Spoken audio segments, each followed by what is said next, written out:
begin, the first thing I want to say is, thanks so much for everyone being here. My name is Brad Miller, and just very quickly, I'm a former Army officer. Served a total of about 19 years in the Army, and resigned from the service in late 2022. So I've been out of the Army for a little over a year. I've got two other co-hosts that are with me tonight, Jordan Carr and John Frankman. So I'm going to pass it over to Jordan real quick just to give a very brief introduction of herself, and then we'll pass it to John, who will give a introduction of himself, and then also a very quick prayer, and then we'll go from there. Hey guys, thanks for tuning in. As Brad mentioned, I was an Air Force intel officer, was discharged over the COVID-19 mandates, and with, proud to be part of this group of veterans who are continuing to fight for justice and accountability and providing, actionable solutions to things and not just, complaining about what's going on. Hey, what's going on, everybody? I'm John Frankman. I was a Special Forces Green Beret who left the military in July. Chose not to get the COVID vax mandate, so just lost out on enough career opportunities that decided I wanted to step out, and have just been fortunate enough since getting out in July to publish a couple op-eds and be able to speak out on this. And now very much feel kind of called by God to try to fight for justice, fight for service members, and I mean, it's really a fight for the country. So I'll go ahead and open us up in prayer, and then we'll bring up Rob to speak. So please join me. In the name of the Father, and the Son, and the Holy Spirit, amen. Lord Jesus Christ, we thank you so much for this new year, and we thank you so much for the new opportunities and this place that you've brought us into. We know that you are providential over all, and even the evil that happens to us, happens to our country, is something that you allow so that we can bring a greater good out from it. We ask you so much, God, to watch over us spiritually, to protect us, and to just bring good out of this evil. Help us to be faithful to you, watch over our country, and bless this Twitter space, and help it to be fruitful to our cause. Pray this in your name. Amen. In the name of the Father, and the Son, and the Holy Spirit. Thank you so much, John. So I just want to take just a couple of minutes and kind of go through how we got here, why we're even having this Spaces event tonight, and then what we're going to do during our time here. And I will say that we will probably aim for maybe about 90 minutes or so. We'll kind of see how the conversations go, but that's about what we'll probably aim for. And even while the event is going on, if you would, please continue to share, and maybe we'll get some more people in here. But let's talk about what has happened today and how we got here. And then I'm going to pass it over to Rob Green, and he can talk about what happened for us over the past couple of weeks to even get to today. So as many of you are aware, today was a pretty big day on Twitter for those of us who are in this group. Many of you are probably aware, but if you're not, at 4 a.m. Eastern time, an email was sent by myself to the chairman of the Joint Chiefs and some other senior military officials, making them aware of the Declaration of Military Accountability, which is the letter that has been passed around all day today, which many of you have seen, many of you have read, and many of you have shared. So the objective behind sending that out so early in the morning was, first of all, today is New Year's Day, so we wanted to kind of kick off the new year with a bang, so to speak. We also wanted to send this early in the morning to kind of get ahead of everyone as they're kind of waking up after celebrating the new year, et cetera. But also we knew that the recipients of this email, they're not even working today, right? Because I mean, everyone takes off New Year's Day. So in that regard, we would get ahead of them. So I live in the Central Time Zone. So for me, it was 3 a.m. At exactly 3 a.m. on the dot, I hit send, and I sent a short email explaining why I was sending the email and what the Declaration of Military Accountability is. I sent that to the chairman of the Joint Chiefs and 17 other recipients. As soon as I did that, I then took a screenshot of the body of the letter, without all of the other pages of signatures, and put that in a tweet, which I put out at 3:07 a.m. Central Time, which obviously would be 4:07 Eastern. And then just throughout the day, it got shared so many times that it has now been seen 1.5 million times. Thanks to all you guys. So that's kind of what happened today. None of us could have foreseen that this would take off the way that it did, and that it would generate as much steam as it did. And so we decided the best way for us to kind of capitalize on the momentum that is building is for us to do a Twitter Spaces event so we can kind of talk about where we go from here, because we kept getting the same question throughout the day. Hey, this is great, but what do we do? Or how do I help? How do I support? What can I do? Where can I sign? So we're going to kind of talk about that a little bit tonight. But so that's a very quick rundown of what happened kind of from 4 a.m. Eastern until now. So I want to pass it over to Rob Green to kind of explain how we even got to this letter that has been seen by millions of people today. Rob, please. Okay. Hey, everybody. Can you hear me? Brad, Jordan? Yes. Sure can. Okay, great. So I'm deeply honored to be here with you all and so grateful for all the patriots that we're seeing out there across the country who are behind us, supporting us, and trying to make sure that we see accountability. So some of you may know, some of you may not. I am an active duty commander in the Navy. And part of what I wanted to do with this letter was go on the offensive. And we have been fighting some of this evil, in the ranks, in the military, in our nation, in a lot of different ways for a long time. We fought the mandate for the vaccine when it came out. We had to go to federal court. We started seeing wins. And then we got undermined because the NDAA, while it rescinded the mandate, it did not declare it unlawful, which it was, the way it was implemented. It did not repair the harms done. It did not restore anybody to their state before the mandate. It didn't do a lot. And then the DOJ, on behalf of the DOD, ran to each of the 6 federal courts where we had clear precedent-setting wins that were going to hopefully final rulings. They requested to get all these cases dismissed, and they have been successful in almost every case. And so part of what we wanted to do, since that was about a year ago, we wanted to make sure that all of this is documented. So I wrote a book about what happened called Defending the Constitution Behind Enemy Lines.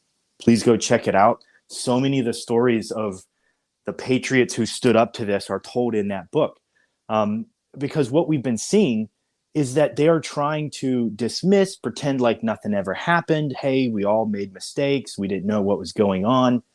Well, they did know because we told them. We told them in thousands of internal memos and emails and complaints and reports. And they were all ignored because so many of our most senior leaders decided that they would rather continue in their career and not risk anything in order to make sure that they could continue without having to take any risk. And so this latest offensive is all about making sure that they know there is risk. There is risk because we, since no one else will, we will hold you accountable as best we can. Now, for most people, and the language of the Declaration of Military Accountability is written very specifically. Most people are not called to run for Congress. Most people and most of us will never be in a position to actually hold them accountable, recall them from retirement, and ensure that they face justice for the crimes that have been committed. We're not going to be in that position necessarily, most folks. And so the petition is written, the declaration is written, and the pledge that people take is written so that everybody can join in whatever way they can. For most people, that's going to be prayer and general support.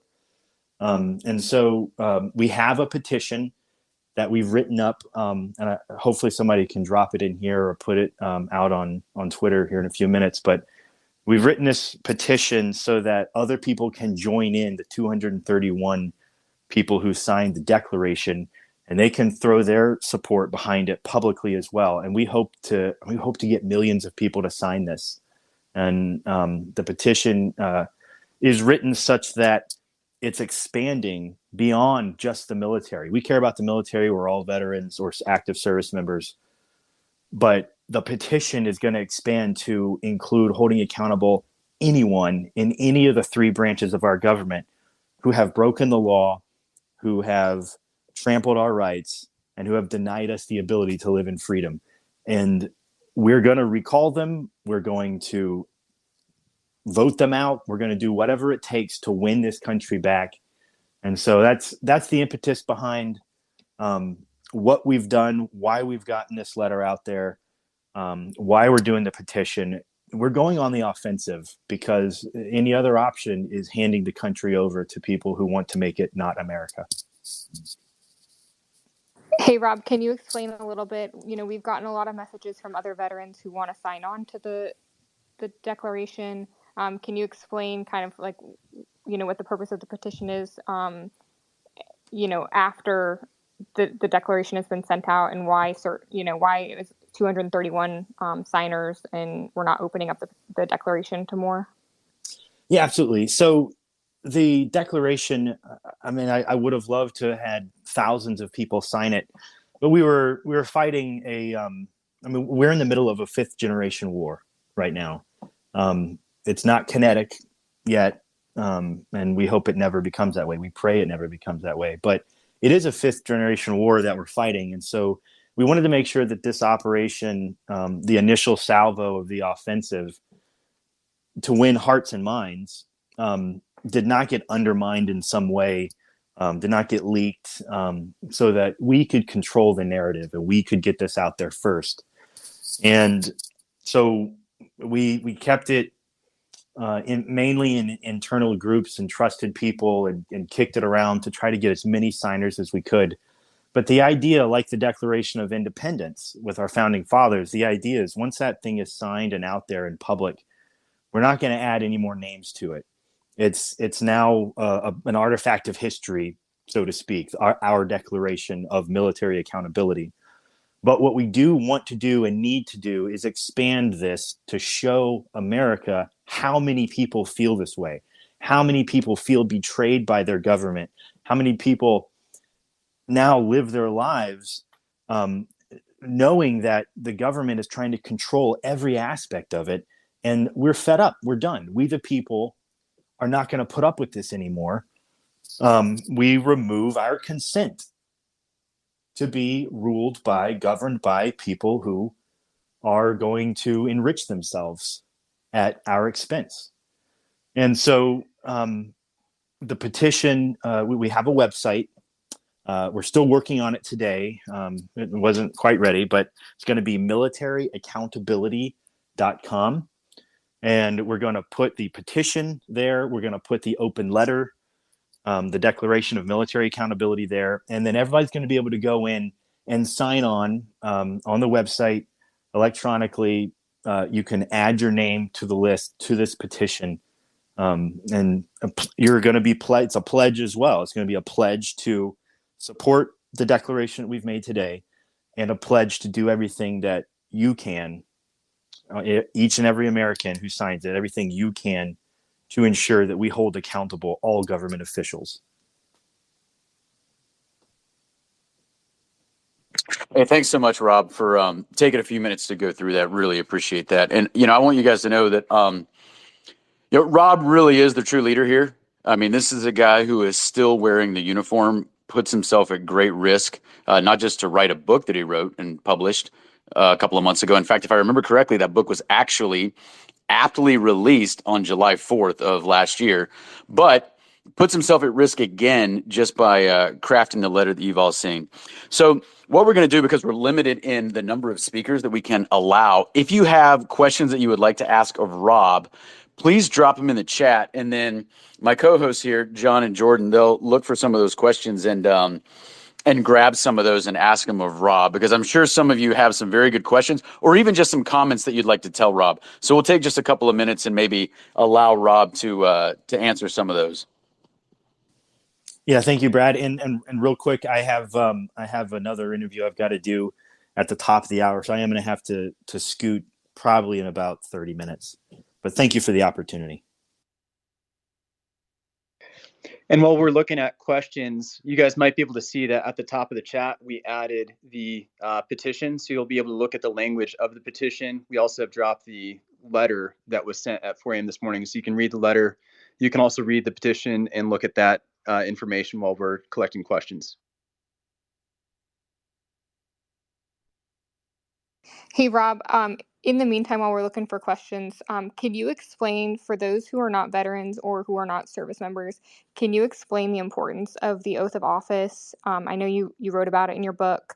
So that way, the American people have a better understanding of why it's so important for veterans and service members to, uphold their oath and what that solemn vow, between us and God actually means.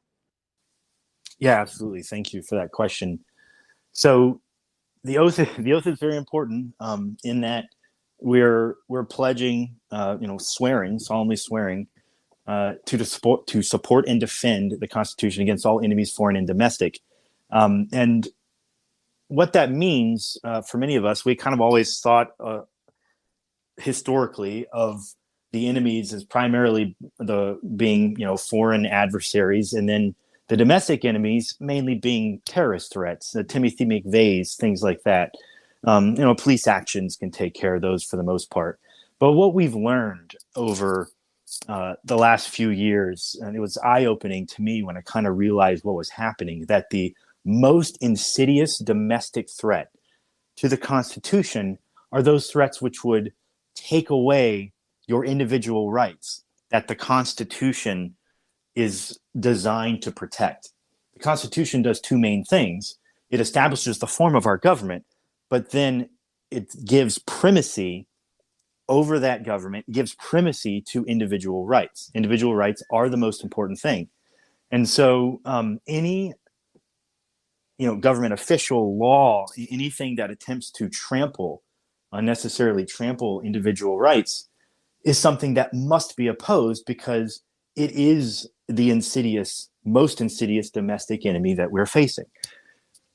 And so that's what it's all about for us, who've kind of come to this realization that domestic enemy is a little bit of a different flavor than what we had originally thought that it was. Now, though there are still terrorist type domestic enemies that we must combat, but the trampling of individual liberty is the thing that it was an eye opener for me when I kind of saw this thing. And then one other element to note about this is I implore, every time I do an interview and I talk about this, I implore everyone, please, you must continue to follow all lawful orders.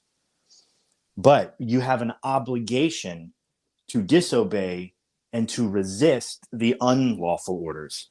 And so it's very important to take the time to try to figure out which one is which, because we now know that our leaders are not willing to make those tough decisions and put themselves at risk in order to try to stop something. They're not willing to put their stars on the table. And so at every level of the chain of command, we must be very careful to ensure that we are determining what's lawful and what's not. And unfortunately, most of the JAG Corps is complicit in this. They work for the commanders, and they try to frame what the commander wants to do and find some loophole in the law, some way to explain away. And we're just not allowed to use common sense. So they don't want us to just use common sense. This doesn't make any sense. Why should we do this? And so that's one of those things that it's going to be very difficult for people at first when they come to this realization that their own government potentially could be the worst enemy of the Constitution. Thank you, Rob. Yeah. There is a question in the chat from Joe from Alaska. He says, for those that signed, what's the most likely adverse action that will be taken against them?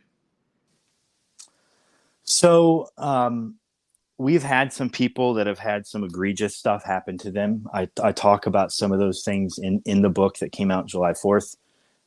For me personally, my experience was a little bit different. Every time that I did something like this, sort of aggressive. I mean, my first thing was a mutiny complaint against 3- and 4-star admirals. And so they did not really know what to do with me, and sort of the bully in the playground took a step back. So what many of us have done, especially in this group of signers, we've stepped into that space every time there was a backing down. And so I don't know what's going to happen. I'm not sure if they're, I was fired from my job back in January of 2022. And then 7 months later, as we were winning in court, they put me back to work. So I'm back to work just like everybody else, and I have responsibilities for my regular billet. I'm not sure how this is going to impact that. I have some very supportive immediate leaders, and I think they're great people. And I'm not sure. I'm hoping that some of those, especially those named in our open letter, will come to the realization that that we could be the most supportive, loyal sons and daughters in their services if they will try to repair the harms and join us in fighting some of this lawlessness.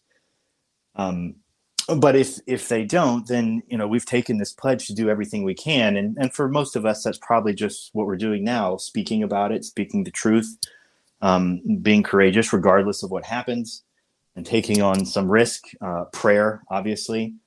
But to answer the question, they could theoretically try to come after us for speaking this truth, for declaring what our intentions are here, to lawfully, within the context of the law and what's permitted morally and legally, to hold them accountable. We're not advocating anything outside of the bounds of the law. We're not absolutely not advocating for any kind of violence or anything like that. So it's very important for everybody to understand that. But we are intending to ensure that the law is followed, and that those who broke the law, which we can clearly demonstrate how that was done, that there is accountability for that. And if they come after us for it, that is the risk that these 231 have taken. And anyone else who's willing to sign on with us with the petition, once it's up on militaryaccountability.com, that's the risk that we're all willing to take. So what that looks like, I don't know. It depends on how egregious leaders want to be, or if they want to join us. We would love to lock arms with some of these leaders, even the ones we name.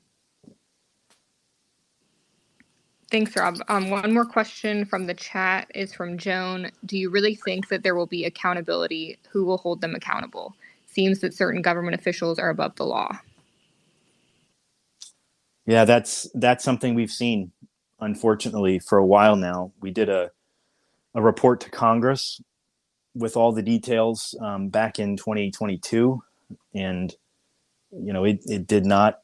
There were a few stalwart members of the House and the Senate that were very supportive, but ultimately not able to do a lot in support. So it is going to be a long-term project. We have found that we can no longer go to other people and demand somebody else take care of this. So what we've come to the realization is it's us. We'll do it. If no one else is going to take the risk and try to ensure that the law is followed and accountability is had, we'll do it. And this is the only way that I could think of as we were brainstorming this. It's the only way that we could think to actually achieve this. Now, the odds are very low. I mean, we're going to have a nationwide revival and come back to some core values and principles, I think, to get to the point where we could actually do what we pledge that we want to do in this document. But in the meantime, the secondary effect of this is that hopefully our leaders realize that there is some risk. And so for the next 5, 10, 20 years, maybe we'll get some better decisions, some more careful decisions, some decisions from these leaders that support and defend the constitutional rights of service members and all Americans, because they know that around the bend, there's several million Americans who've signed on to a petition to say, we're going to hold you accountable if you don't. And so maybe we aren't able to ultimately achieve what we want to achieve with this. That's all in God's hands. But all we can do is our best and we pledge to try. Hey, thanks, Rob. That was fantastic. And I just want to say too that at the end of the day, because this is a great question that I know a lot of people have. At the end of the day, people who put their names on this document, these are the courageous individuals that we wish were indicative of everyone that we have in the military. But sadly, it's just not that way. So, but when you decide to go down this path, you are incurring some risk. And Rob and I and the others have talked about this. And I just want to assure you that every word that made it into the letter was meticulously weighed. I mean, there was a lot of kind of tweaking and reconfiguration of language to make sure that we were communicating exactly what we intended to communicate and not communicating something that we did not intend to communicate, because we did not want our words misconstrued. But yes, there is some risk involved. We just wanted to make sure that we were not taking unnecessary risk. But I did want to pass it to Nick, who wanted to speak up for a couple of minutes. So Nick, go ahead, over to you. Thanks, Brad and Rob, and thanks for everything you guys have been saying. So I want to touch on that question about, how will they be held accountable? When will they be held accountable? And the very first thing that comes to mind is there is precedent for this, right? I mean, if you look at the Nazis, how long has it been since World War II? And it's easily every month you're hearing about a new Nazi, even now, who is still being held accountable. I mean, they might be 99 years old. It doesn't matter. The point is, there are people who care enough, and with our group, there are people who care enough to make this happen. I know one of the reasons that I'm running for office is because I intend to make this happen. You can't. There's only so much you can do unless you have a seat at the table. And Rob said it, correctly before. It's not something that everyone's going to have the opportunity to do. It's not something that everyone's going to be called by God to do. But it's something where there are enough of us, and some of us here in this space right now, who are running for office. We plan on getting in office, and then we plan on making change however long that takes. I don't care if it takes me to the end of my life to be able to hold these people accountable. That is fully my intent. And I will do everything that I can legally and morally, as we've said in the Declaration, to hold them to account. Thanks, Nick. Sam Shoemate, over to you. Hey, appreciate it. I didn't have any plans on talking in this space tonight, but after that question, I've got to weigh in. So I am a investigative journalist. I am recently retired from the military.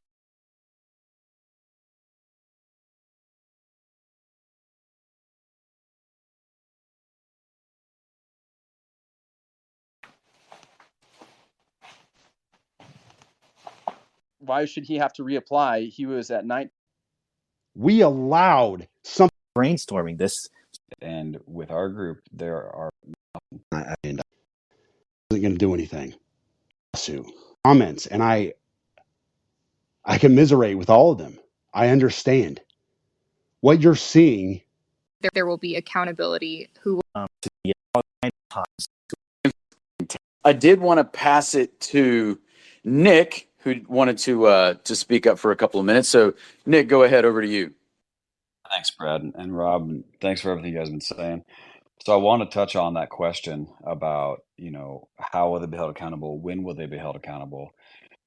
And the very first thing that comes to mind is there is precedent for this, right? I mean, if you look at the Nazis, how long has it been since World War II? And it's easily every month you're hearing about a new Nazi, even now, who is still being held accountable. I mean, they might be 99 years old. It doesn't matter. The point is, there are people who care enough, and with our group, there are people who care enough to make this happen. I know one of the reasons that I'm running for office is because I intend to make this happen. You can't. There's only so much you can do unless you have a seat at the table. And Rob said it, correctly before. It's not something that everyone's going to have the opportunity to do. It's not something that everyone's going to be called by God to do. But it's something where there are enough of us, and some of us here in this space right now, who are running for office. We plan on getting in office, and then we plan on making change however long that takes. I don't care if it takes me to the end of my life to be able to hold these people accountable. That is fully my intent. And I will do everything that I can legally and morally, as we've said in the Declaration, to hold them to account. Thanks, Nick. Sam Shoemate, over to you. Hey, appreciate it. I didn't have any plans on talking in this space tonight, but after that question, I've got to weigh in. So I am a investigative journalist. I am recently retired from the military.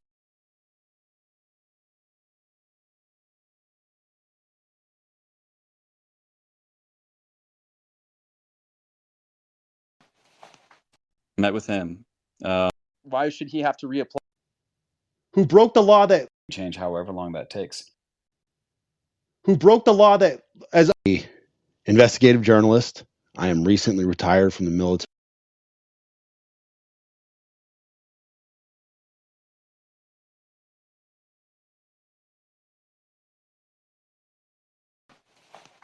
Ask them the pointed question.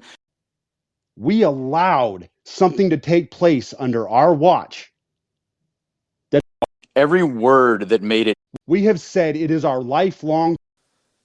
So way into the and to just And it comes to mind. I mean, they might tend where there are fully. Appreciate it. I didn't have any plans on talking in this space tonight, but after that question, I've got to weigh in. So I am a investigative journalist. I am recently retired for doing this kind of work. I've been at the forefront of this specifically, the illegal order, or excuse me, the illegal execution of the order to take this drug which is currently decimating our military. And there are so many people in this country that want justice now. They want something reversed now. I field this question all the time on the social media platforms I run, and people say, this isn't going to do anything. What is 231 people going to do? This went in the Joint Chiefs of Staff. This went in their dumpster. Nobody cares. What are you going to do that somebody else hasn't already tried? You should file a lawsuit. So many comments, so many things that people say that are negative, that are pessimistic. How is this going to bring accountability? What can we do? They advocate for violence. We need to do something now. We need to take up arms against our government. And I see all these comments, and I commiserate with all of them. I understand. What you're seeing is the destruction and just the violation of justice. We as human beings, we need justice. And when we see something unjust, it is against our DNA to allow it to just occur around us. And we say, what do we do about this? We have to think generationally. When we're talking about what is being done to America, we have to think generationally. What are we handing off to our kids? I'm 40 years old. My parents are in their mid 60s, close to 70. We allowed something to take place under our watch that is destroying our nation. We allowed criminals to take seat at the highest levels of our government across every federal agency. We allowed general officers to put stars on their chest. We ignored what took place in the DOD. We disconnected ourselves as Americans. We said the military, they do their own thing. And we paced ourselves away from that. And we said, that's not my business. And we allowed criminals to take over our military. This is a generational fight. We are not going to fix this overnight. This letter that I have signed, along with these incredible patriots who you don't fully realize what they are putting on the line, those who are still in uniform, what they have put on the line, what they are risking. We have said it is our lifelong pledge to not allow this injustice to sit as it is. We are going to fight against this for the rest of our lives. We are making a declaration to America This is the first day this letter has gone out. It is going to go out. It is going to continue to move. People are going to talk about it, because what I fight for now is not showing the military what is going on in the ranks, but I fight to show America what is going on within the ranks of the Department of Defense, their military, the folks who raise their right hand and say, "I want to defend the Constitution of the United States against all enemies, foreign and domestic," the framework for our freedom. They are being subjugated to illegal activity, to criminal activity. And we've seen it play out in some of the most horrendous ways over the last several years. And this is by design. Every single one of these people have been put in place. I could go down this road and I could talk about the last 8-10 years, and I won't do that to you. But what I'm saying is, you have to understand this fight is generational. And this will likely take years and years and years. We are promising that we will fill these seats, that we will move into positions where we have voices and authority, and we will hold every single one of these general officers and others who broke the law, that, as others who have said before me, it was put in front of them. We showed them the law, thousands of emails and documents. We have insider emails that show they were talking about these documents and knew this stuff, and that they were intentionally trying to hide it and cover it up and dismiss it and find loopholes, as was previously stated through JAG. We will hold them to account for what they did. That is the answer.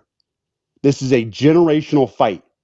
You must take the place of somebody who stands up and understands what is taking place in the DoD, what is taking place across the entire federal government, and you start to get involved in your communities, and you start to get involved by speaking out wherever you possibly can. Whatever small platform you have, small, big, whatever, you speak out against the criminal conduct that you see, that you start to educate yourself on what the Constitution says, on what the laws say. If you see something crazy, you need to read into it and say, why are these folks saying that this is an unlawful mandate? Is it just because it's hurting them? Or is there something behind this that actually makes it unlawful? I'm going to read up on this. I'm going to look for resources and find out. And you start to speak out. That is what we are trying to do. All right, I'll stop talking now. Go ahead. Hey, thanks, brother. Very, very well said. John, over to you. Hey, I just wanted to chime in. Let me know if you guys have trouble hearing me. I know I didn't come in clear earlier, but one thing you guys can do right now to help us out is, if you're in this chat, continue to retweet it, continue to pass it on to others. Also follow those people who are in this chat. We have a lot of people who are running for office, so those folks signed this letter. You can go ahead and you can follow them. You can follow us. It's really not going to matter until it matters to politicians. That's what I'm here to speak to you guys about. Since getting out of the military in July, I've kind of made this sort of a full-time job to try to sort of lobby politicians to try to get some stuff done. So have tried to do different interviews, getting op-eds in, but also have gone up to Congress, went up on a couple occasions and met with various staffs. It even culminated in a meeting with Jordan Carr, Brianna Cespedes, myself, meeting with 11 different staffs on the Senate side, House side, talking about the NDAA. So the kind of measures that we've been trying to push, the practical ones that our legislators have the ability to do, are, one, getting different kind of congressional hearings, and that's going to help raise awareness, shed light on these problems. That's kind of what we're doing right now. Also, they can make different amendments in the National Defense Authorization Act. And most recently, the new National Defense Authorization Act came out and it didn't do anything for us. So what I'm trying to stress right now is this is why the letter was written, because we've been trying to work through our politicians for so long, and it still hasn't worked. We have a Republican majority right now in the House, but that still didn't help us with regards to the NDAA. This most recent NDAA, it didn't bring in service members who were kicked out. Service members like Brianna Cespedes, most of them got general discharges. This means they don't get their GI Bill. It means that they have marks against them if they try to apply for jobs. It'll make more difficult. So they aren't even raised to the level of honorable. So we were trying to get, one, people could come back in immediately if they were kicked out, and then two, if they were dismissed with anything other than an honorable discharge, it would be raised. What the most recent NDAA did is absolutely nil, nothing. Even that email, that letter that the Army sent out, that didn't do anything either. It didn't change any kind of administrative process. The process to apply to get your discharge status upgraded was already there. To go to recruiter, that option was already there. So we've been trying to hammer and trying to reach out to our politicians for forever. One of the other frustrating things is we do see a lot of politicians speak out against the woke military, and that's a good thing, and that's absolutely a problem for sure. However, I think for every one transgender person that was kicked out, we might be able to easily say, probably very, not too ambitiously, like 20 people were probably kicked out for the COVID shot mandate. So it's one thing to highlight this issue. Yes, it is a problem having that, but the bigger readiness issue is kicking out 8,000 plus service members from the military, and looking at Dale Saran, who has a few lawsuits against Lloyd Austin with different service members. He's also pointed out how it might have been like 70K-ish in the reserve, 70K-ish in the National Guard that were dismissed. So this is just a huge problem. So really just going up to DC thinking that we were going to get these bare minimal ones in, and we're trying to push for also getting restitution, so people getting back pay. We have guys like Brad, where why should he have to reapply? He was at 19 years and 3 months kicked out and left. He left.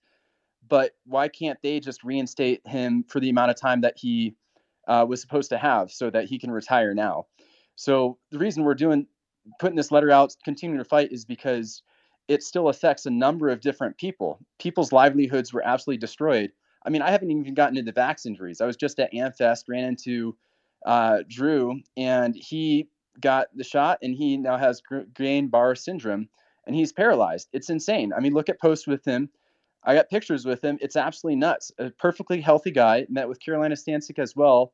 She got 2 Moderna shots and for it has had 3 heart attacks, a stroke, and many other things. And these are the stories that are out there that are getting suppressed, that we've brought to Congress attention. And there are a few folks that are working for us. And I will definitely give kudos to Senator Johnson, to Rep. Massey, who, in my opinion, have been fighting for us from day one.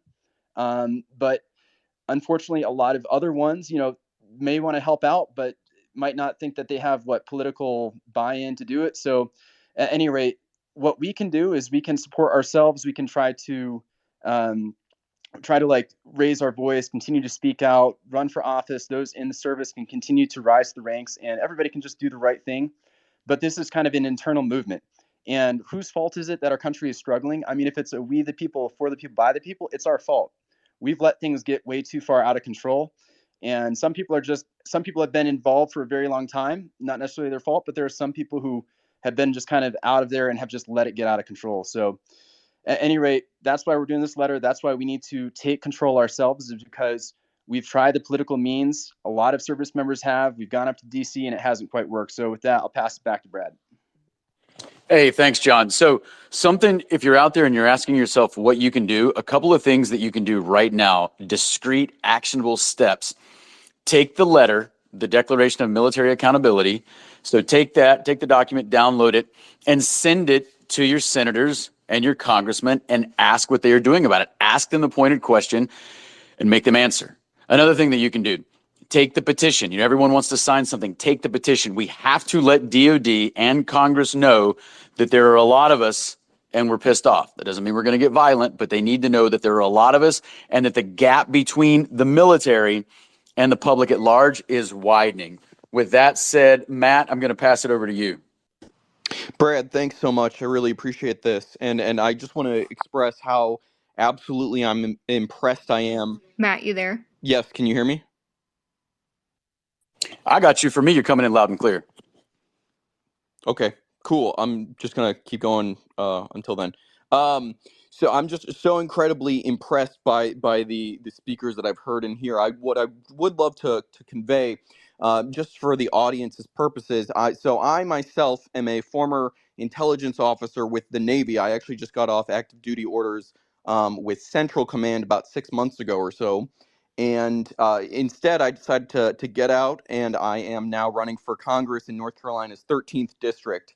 And the reason why I absolutely jumped at the opportunity when John introduced me to this petition was because the very focus of this comes down to a single word, and that is accountability.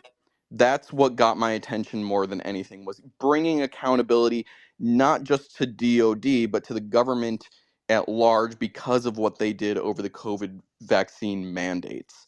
And there's certainly no shortage in terms of the work that needs to be done to bring accountability to this. At some points, it's going to feel like we're climbing an unsurmountable hill and that we won't be able to get there. But, that is exactly why we need to do this. It comes back to, what John F. Kennedy said. We choose to go to the moon because it's not because it's easy, but because it's hard and because it's the right thing to do. That's what got me involved in this.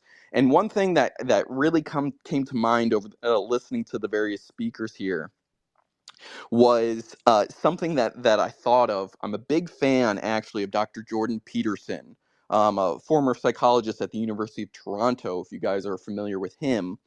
And I consider myself to be a student of his. And one of the things that he talks about when discussing totalitarian states or the fall into authoritarianism is that it doesn't just come from the top, it comes from every level of society, where they are the ones that, in a certain sense, it is the prisoners running the prison itself. When it comes to here in the DoD, when the COVID mandate first came out, it was every single level. It didn't just come from the top. It was coming from our peers of just protect grandma, just get the vaccine, give into it, just do it. It happened at every single level, and people were going after each other. From what I saw, people were reporting on each other that they hadn't got it yet. It was at every single level. And so that's one of the main reasons why I wanted to get involved in this, is because it's going to take people like us who are willing to stand up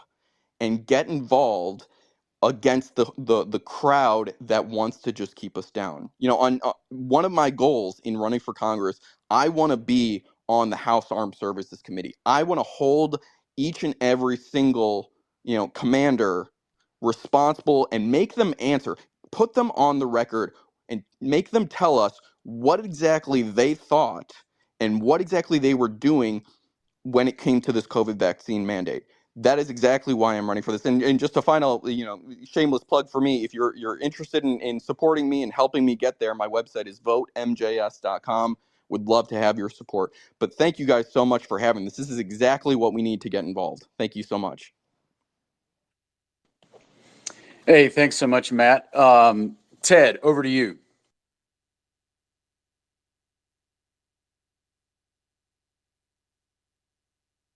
Hey, I didn't know it was up.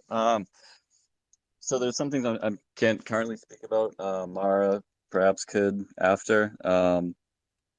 So a lot's happened with this whole group over the past 2 years, and we've found what we're good at and what we're strong at, and the culmination is leading to things like this. And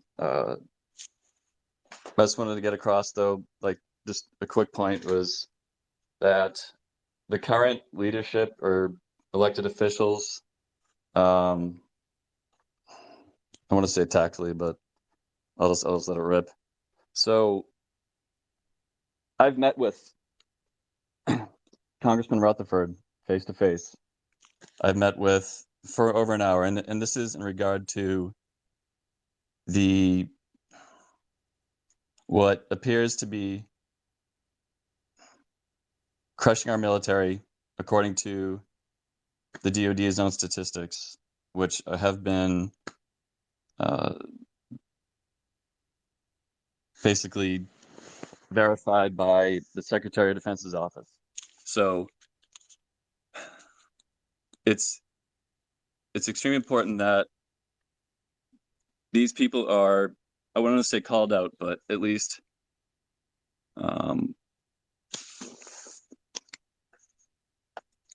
held to account publicly, saying, hey, you've received receipt of this, just like Rob was saying about the how we have emails and 138s and 1150s and things like that sent to him. So there's a receipt of it. So what I've been trying to do is meet with as many as possible, and give them the actual information that has been passed through Senator Johnson's office in January. And then the SecDef came back, said that the information was true in regard to the medical issues. And thank God for Teresa Long, Mark Bashaw, Doc Pete, and all these people that figured this out initially, how the injuries were happening. And then they were quickly dismissed by the DoD, saying that it was an error. However, the error has been fixed. It's recognized. And I've been on a mission, like, because I can see it anecdotally. I have people that come into my office because they know I'm the only one at the clinic that hasn't received the shot, and my story from before, because my accommodation and things like that. But I see it happening. It's one of the most frustrating and sad things I've ever seen in my life, and no one in positions of power, or whatever you want to call it, Congress, wherever, are doing anything of any consequence at all. And it's just frustrating. So Congressman Rutherford, met with him. Matt Gates' office has it. I was speaking with him, with his GC, Matt Kloster. I've spoken with Massey's guy earlier this year. And if they're doing something in the background, they're not letting us know or me know. So it's just a frustrating situation when you get these roadblocks. And the most recent person I spoke with in person as well was Byron Donalds a couple of weeks ago, and he wasn't aware of the situation. And to him, he was like, "Well, it's not going to be just me who can get this done on one guy." However, I let him know I spoke with multiple Congress people in their offices, and I know all of you guys have reached out to basically every single one. But what Byron Donalds said was, if we're going to be able to get anything done about this, we're going to have to bring it up to Speaker Johnson, because then it'll become an issue. I mean, I'm reserving any hope because they haven't given us any reason to have faith in them. But I just need to get that out there, because this is a major problem. The woke issue, sure, that's a problem, but people aren't dying from it or getting medically separated. And I can tell you from just working at the clinic, we had a kid that got out 23 years old, pulmonary embolisms. I'm sure Teresa could tell you the horror stories too. And it's gut-wrenching, and it's gotten us to the point where our family my wife is to the point where we're giving up a lot. And with the 4 kids and everything like that, it's her running for office it's not something that was taken lightly, but the decision is easy because it's the right thing to do. However, the path may not be easy, but that's okay. We can handle it. And I hope that the people listening take this for how serious it actually is. And until the DoD proves otherwise, that people aren't passing with heart issues and other things like that, then, I mean, I don't know. You can see I'm passionate, and it gets me frustrated. Yeah, I apologize, thanks, but Ted. I do think, you brought up a lot of good points that, this declaration of military accountability, it's not just regarding the COVID mandates. It's, it's the fact that our oath is to the Constitution, and we see so much lawlessness within the Department of Defense, the Department of Homeland Security, and our government. And this declaration is really for the American people. It's, all the comments that we've been receiving, it's American people are thanking us for standing up, because, they've been waiting for something to happen. Just like you said, like, they've reached out to their representatives. They've reached out, to the various agencies, organizations, people who, we look to for representation. And they've realized that, they're kind of voiceless right now. And so that was why a huge motivator for us in this Declaration of Military Accountability. And one thing, I wanted to kind of come back to the question that was like, what does accountability look like? And I want to give the stage to Seth. Seth, you can chime in here in a second. For the military, accountability, I don't think a lot of people understand this, but as an officer, when you take your oath and you retire, you are still subject to the UCMJ. Your oath does not expire when you retire. And this is not something that a lot of people are aware of. It's not something that a lot of people have experienced before. But Seth, if you're able to chime in and talk about what accountability looks like for officers who are retired and why this declaration specifically calls out general officers by name and the SES and people who, may have retired but are still subject to the UCMJ, if you want to talk a little bit about that, I think that would be really important for the American people to understand. It would be really important for people in certain authorities to understand that they have court-martial convening authority. So Seth, the floor is yours. Hey, thank you, Jordan. Can you hear me? Yes. Okay. Oh, hey, excellent. Hey, so again, thanks, Jordan. Thank you for inviting me. Thank you for giving me the opportunity to speak. So, hey, everybody, I'm Seth Ritter. I'm a recently retired Army captain. I've had the blessed opportunity to have direct communication and access to tens of thousands of service members and whistleblowers across all branches through social media. And as a whistleblower myself, I've witnessed firsthand what happened to us all from like the very beginning. And have been on the receiving end of like retaliation from commands and by like being detained for telling service members what their rights are, during the COVID vaccine reprimand brief, and then along with a number of other like actual like written reprimands given to me for those actions and some others for like through telling the truth, and then almost being medically murdered, which actually Commander Green mentioned the book earlier, and he captures that pretty accurately in his book. So I think that speaking on, because there's been a number of questions that have been brought up. Oh, hey, what does accountability look like? What can we do? And it's difficult to, well, let's put it this way. I think that the sky's kind of the limit, and we're only hindered by our imagination and what the current law actually states. And I think it's important to understand like what the oath of office is and what the power that is that it holds, and then kind of really what UCMJ says and how it dictates what can and can't happen for service members. So I think Commander Green does a fantastic job of weaving the language in that letter surrounding accountability and actions that will be taken in order to achieve accountability, right? So there's a number of mechanisms that are available to us to reach that goal. For example, he specifically mentions recalling retired officers, right, who were offenders who issued those illegal orders and followed through with pressuring service members into a quarter to get the vaccine, or they're going to ruin their lives or kick them out, so on and so forth, right? That's absolutely allowed by law and case law. There's two instances where the Supreme Court has touched on this specifically.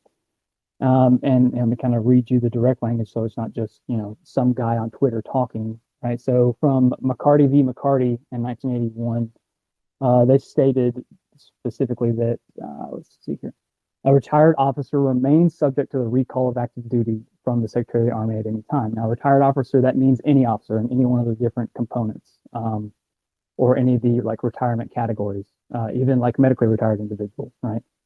So I think that's important to understand and to note that the Supreme Court even recognizes like the legal authority for a officer to be recalled for crimes that they committed while on active duty or that they committed after retiring from active duty, right? So in it they state, let's see here, they concluded that military retired pay is reduced compensation for reduced current services. Right? And that's kind of a weird statement to make, right? So it's for a military officer, their retirement pay that they get is a retainer for them being, continuing to perform services in some sort of limited function for the United States military.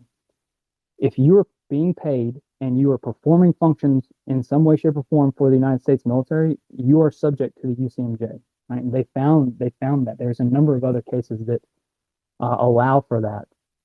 Additionally, so that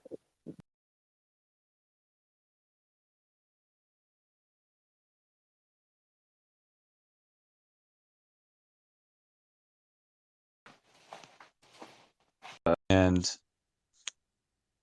thank God they were quickly dismissed in my last restaurant as well. And it's witness firsthand what happened, bro. They're like actual like written reprimands given to me for those actions and some others for like through telling the truth, and then almost being medically murdered, which actually, Commander Green mentioned, the book earlier, and he captures that pretty accurately in his book. So I think that speaking on, because there's been a number of questions that have been brought up. Oh, hey, what does accountability look like? What can we do? And it's difficult to, well, let's put this. I think that one, the sky's kind of the limit, and we're only hindered by our imagination and what the current law actually states. And I think it's important to understand, one, like what the oath of office is, and what the power that is that it holds, and then kind of really what UCMJ says and how it dictates what can and can't happen for service members. So I think Commander Green does a fantastic job of weaving the language in that letter surrounding accountability and actions that will be taken in order to achieve accountability, right? So there's a number of mechanisms that are available to us to reach that goal. For example, he specifically mentions recalling retired officers, right, who were offenders who issued those illegal orders and followed through with pressuring service members into a quarter to get the vaccine, or they're going to ruin their lives or kick them out, so on and so forth, right? That's absolutely allowed by law and case law. There's two instances where the Supreme Court has touched on this specifically.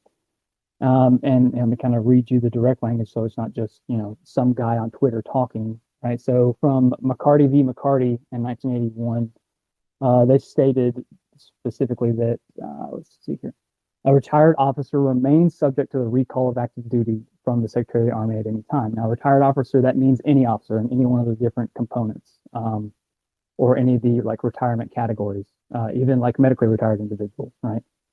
So I think that's important to understand and to note that the Supreme Court even recognizes like the legal authority for a officer to be recalled for crimes that they committed while on active duty, or that they committed after retiring from active duty, right? So in it, they state, let's see here, they concluded that, military retired pay is reduced compensation for reduced current services.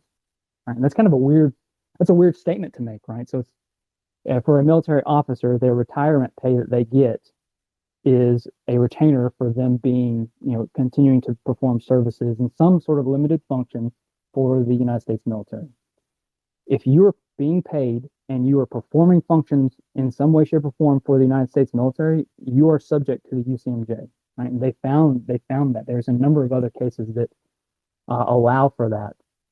Additionally, so that specific case reinforces the a case from about 99 years prior to that, which is the United States v. Tyler from 1882, right? And so, like, that's kind of like the boring like legalism case law stuff. But really, if we just kind of use our imaginations,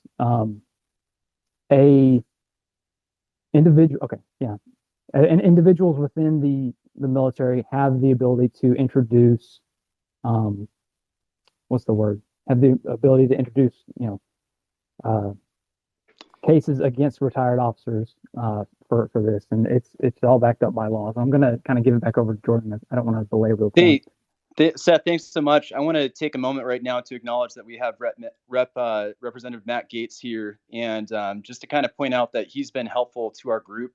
Back in July, when I got out of the military, he helped me get my article published in the Floridian, his office, and that was greatly helpful for myself, for Brianna Cespedes, and helping to get our voice out there.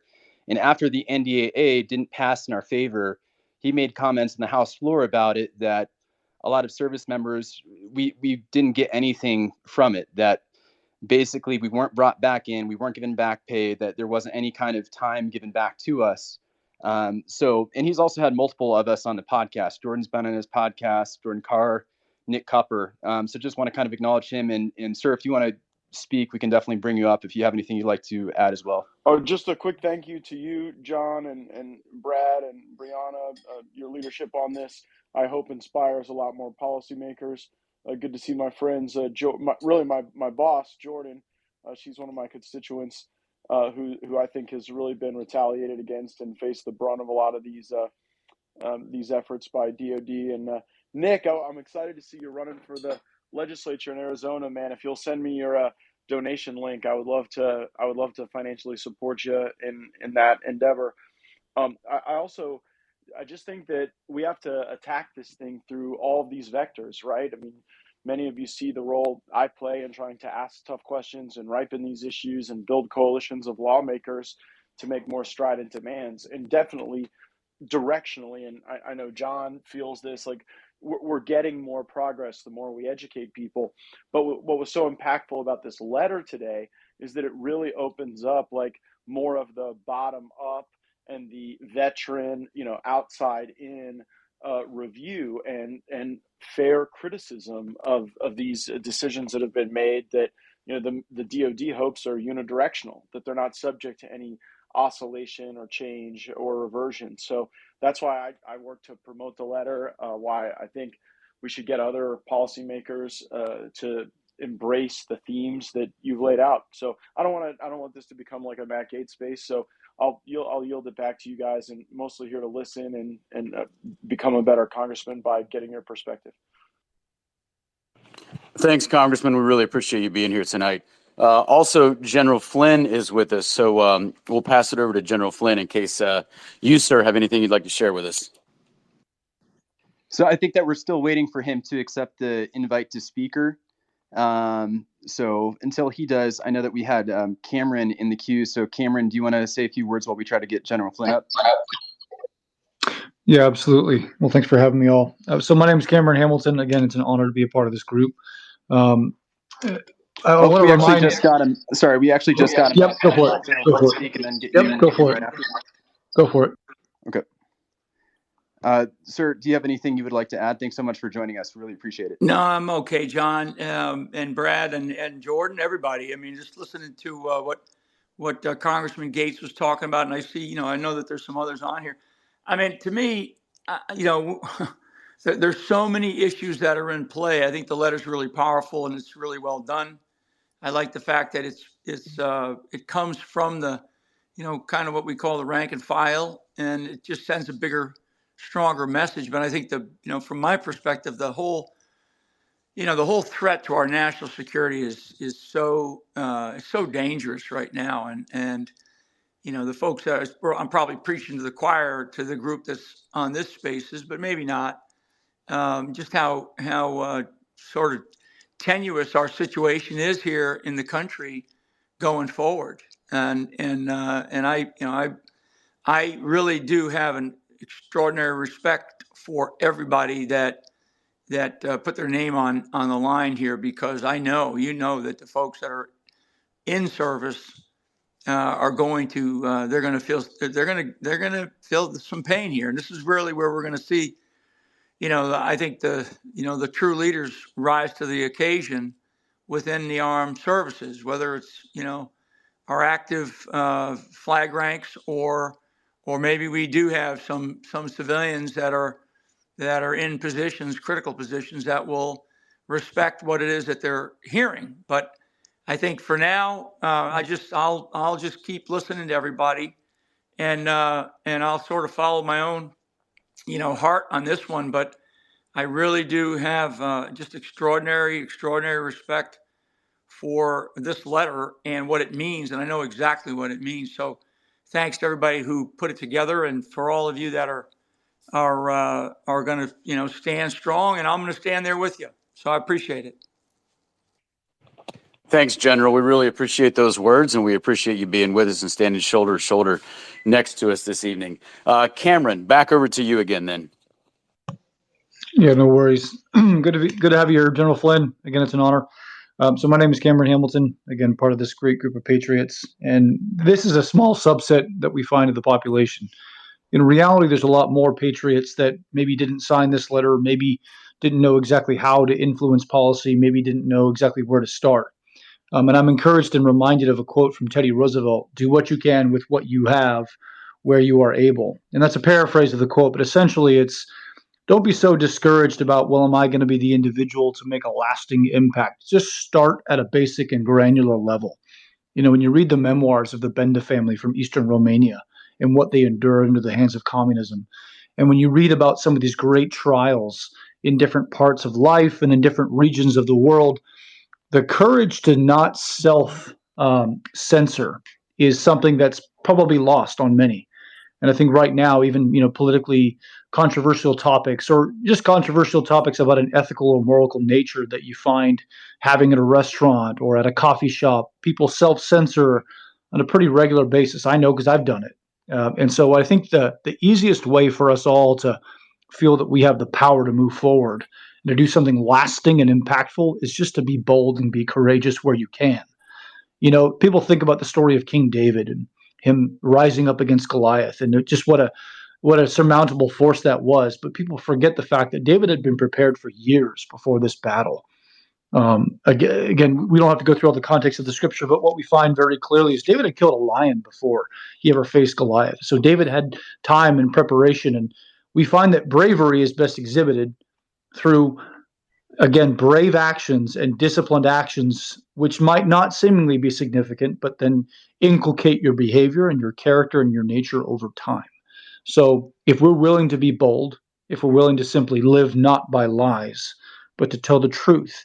Why? Well, it's not for the sake to destroy, but because of our great love and appreciation of humanity and the gratitude that we have from, again, this wonderful life that God has given us.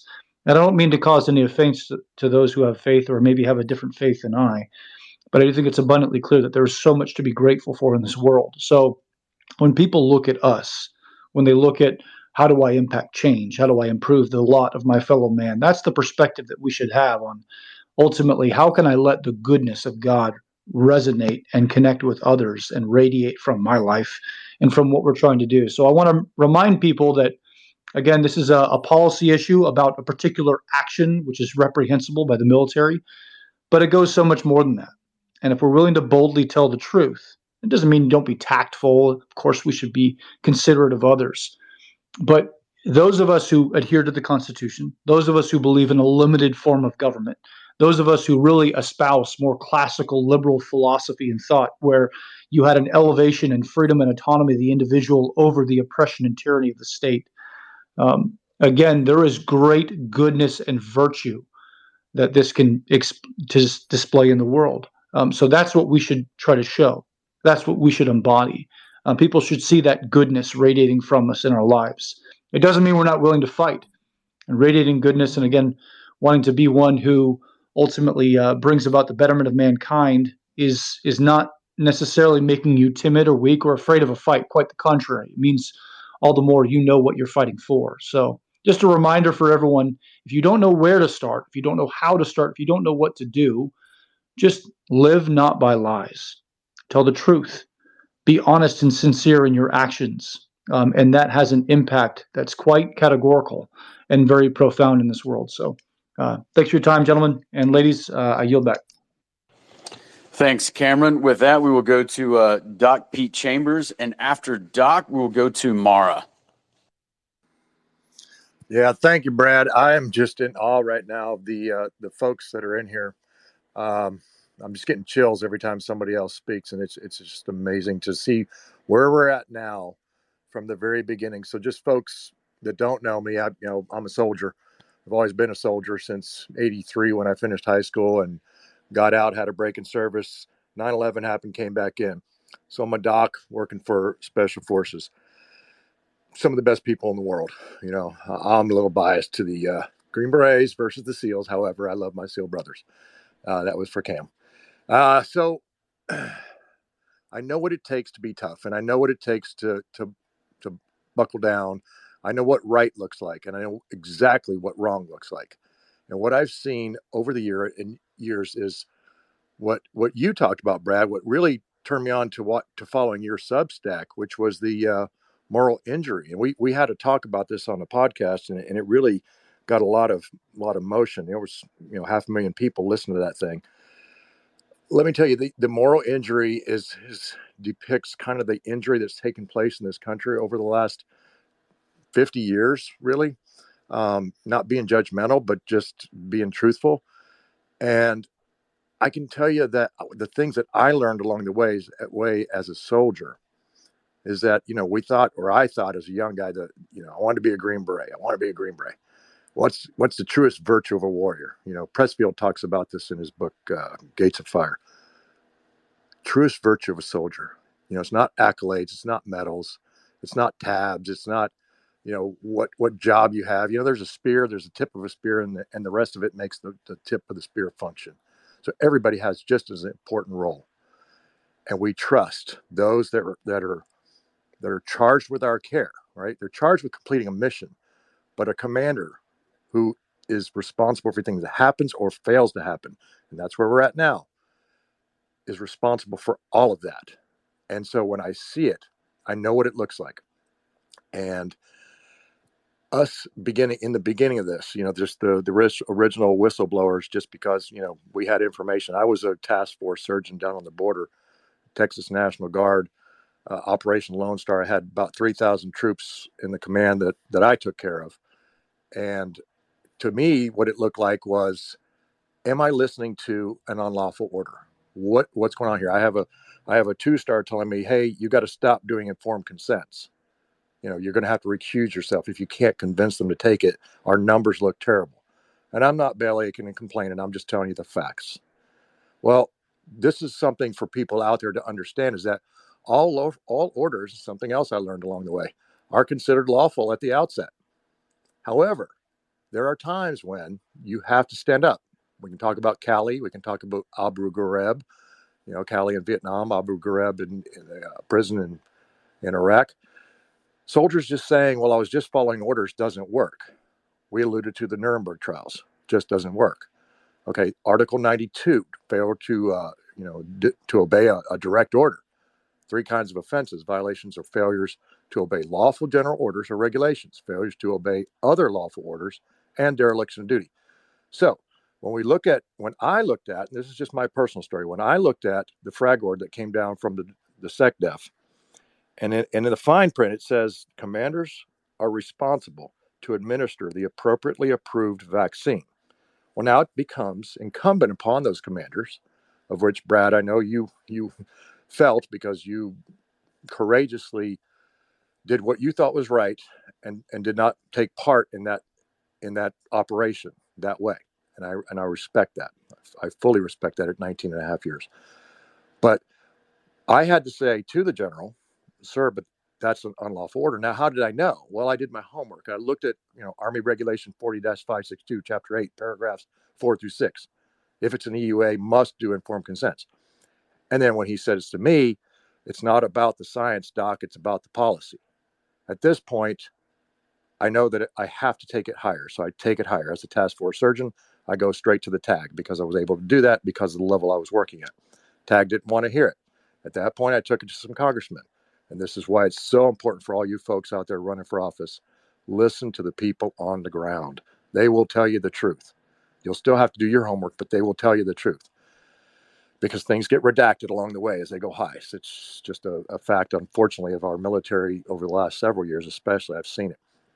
So when I take it finally to Senator Johnson, and it's Teresa Long and Sam Sigloff and Mark Bashaw, and then Teresa and I go to Seals versus Lloyd Austin case, and we testify, and her command calls her the night before and says, you will not testify on these particular questions. Okay, well, at that point, now you're coercing, or you're violating Whistleblower Protection Act, violating all kinds of, and there's no accountability. And this is where we go back to the original Rob Green's talking about accountability. That's what this is about. The accountability of the regulations that were set before us, the Uniform Code of Military Justice that was set before us. Because in the long run, the truest virtue of a soldier, and I'm almost done here, is love. And that's what Pressfield talks about. It's what I found. And sometimes it's tough love. I had to admonish a general the other day, a friend who was a friend, still is, but in a conversation that we had, who's still in a major command right now, and I'm going to keep him nameless at this point, but sir, you know that this is an unlawful mandate. You know that their EUA does not equal BLA, basic licensure agreement. We go through all that stuff, but it's tough love and the truest virtue. We don't fight out of hate. We fight out of love who's next to us and who's behind us. I love each and every one of you, and I'm proud to be in your ranks. So there you go. Praise God. Definitely big shout out to my Green Beret brother, Doc Pete Chambers. Thanks so much for those great words. We're going to bring up Mara next, but before we do, I want to kind of rehash some of the things that we talked about so far. So we're wondering, what can we do to get involved right now? We're going to have militaryaccountability.com. That's militaryaccountability.com. That's going to be up soon. In it, we're going to have the petition. You can read the petition above. It's pinned. It's the petition that Jordan Carr, under Jordan Carr's post. You can read that. And if you agree with it, go ahead and sign it on militaryaccountability.com. That website should be up probably by tomorrow. And other things you can do is you can follow all the speakers right now. We're trying to get this word out. And I think that Brad, he had a great Substack where it talked about awareness, accountability, reparations. And we're still in the awareness phase for so many people. A lot of people didn't understand what happened to us. So going ahead and follow those people who are speaking right now. Going ahead and support those candidates who they've signed the letter. They're in the group of 231. And just continue to pass out this material. So if you're in this chat right now, go ahead and retweet it. Help us to get more people in the chat right now. And that's going to do us a lot of favors. So go ahead, Mara. I'll pass it over to you right now. Hey, thanks, John. Well said. I don't want to be the downer of the group. However, I think it's important to recognize the fact that this is all political. And if we're not involved politically, we are not going to get anything accomplished. So people are asking, what can I do? How can I be a part of this? If you're not knocking doors, if you're not donating to campaigns, if you're not contributing or volunteering in one way, shape, or form, you're not helping the cause. The fact is we like to point to our politicians and say, oh, they get up there and they grandstand. They get in front of the public and they say what we want to hear. And then we cheer them on and we go, oh, they're my favorite politician. But do they actually do anything? No. Well, guess what? We, the public, we're grandstanding as well when we decide, oh, I don't like what this politician is going to do. We're going to primary you. We're going to donate to your opponent. We're going to volunteer and give all our hours to your opponent. You know what they do? Not that. They sit there and they wait for someone else to do something. We as a public speak a big game, but we don't get involved and we don't contribute to the grassroots candidates. Because let's be honest here, the people who are not grassroots candidates are all the same people. They're all the uniparty. You can tie that money, and we say it all the time, Ted and I, follow the money. Follow the money.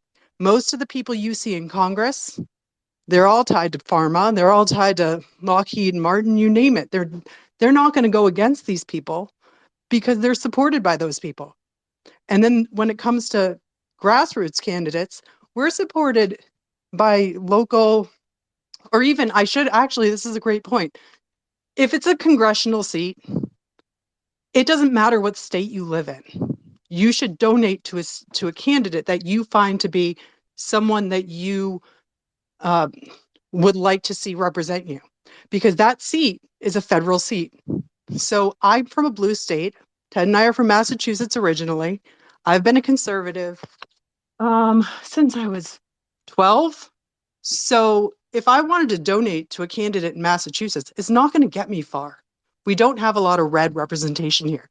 But what I could do is find a candidate in a state like Florida, for instance, a red state, Texas.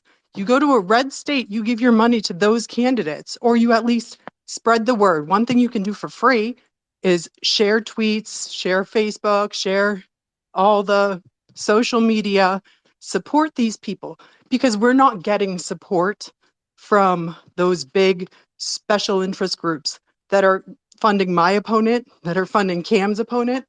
These people are not going to be taken lightly by us, but are they being taken lightly by you? We need to get out there and we need to fight with everything we have, or else we will not change a thing. I promise you that. This is my second time. And what I've seen and what I've done in the past 2 years is watch these people fund and crush the opponents of the people of their own party. Why? Because they're not They're not going to do the work of the uniparty. We really do have a uniparty. They want you to think that they are doing what you see it all the time. We all applaud someone for saying something great. I know I already said it, but I have to say it again. It's grandstanding. They know nothing is going to be done.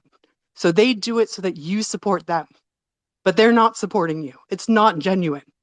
The people that support you, you need to support them. So I hate to be the bearer of bad news, but we really need to be politically active. Because if we're not politically active, we're not accomplishing anything. Hey, John, this is Matt. First of all, that was great. Mara, that was terrific. John, on your comments earlier about militaryaccountability.com, that can serve to be a mass force multiplier for the work a lot of us are doing in Congress. Like, I'll point out, Jordan Carr, Kyle Seraphin, like they have actually developed information that then we have had the opportunity to use when questioning witnesses or making demands for records.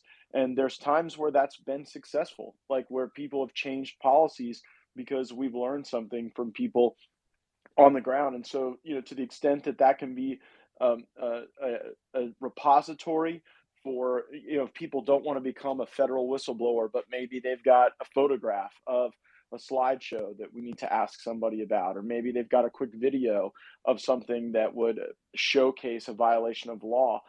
That's the type of information that we're always looking to get so that we can make things right. Yeah, thanks so much for that comment. We'll definitely look into doing that. And in addition to throwing up the letter, throwing up the petition, definitely we'll look into throwing up different evidence and things that you all can use in Congress. So anything to try to help you guys out to just try to get it done. Just a quick anecdote before we get to Lindsay, because she's had her hand up for a while. Something that the American people can do, and, this is how I met Congressman Gaetz, is, I showed up to one of his rallies with a bunch of military members. Okay, this is when I was still active duty. And we showed up to his rally and we held signs and we asked him, to support our cause, because I think that, representatives, they have a lot of issues that they're, dealing with, and they don't have time to sit there and go through every single issue. But what we did was we showed, Congressman Gaetz, and I think Marjorie Taylor Greene was also at that rally. We showed him that, like, hey, we are desperate for some sort of action. We're desperate, for some sort of help. And he spent 20 minutes with us after his rally. We exchanged information. And that's how we've, continued this relationship and continued to, provide him information of what's going on within the Department of Homeland Security, Department of Defense. And so that is something that the American people can do, is get to know your candidates. Like Mara said, get to know the grassroots candidates and get to know your representatives and show up to the rallies, support them as individuals, not this, uniparty.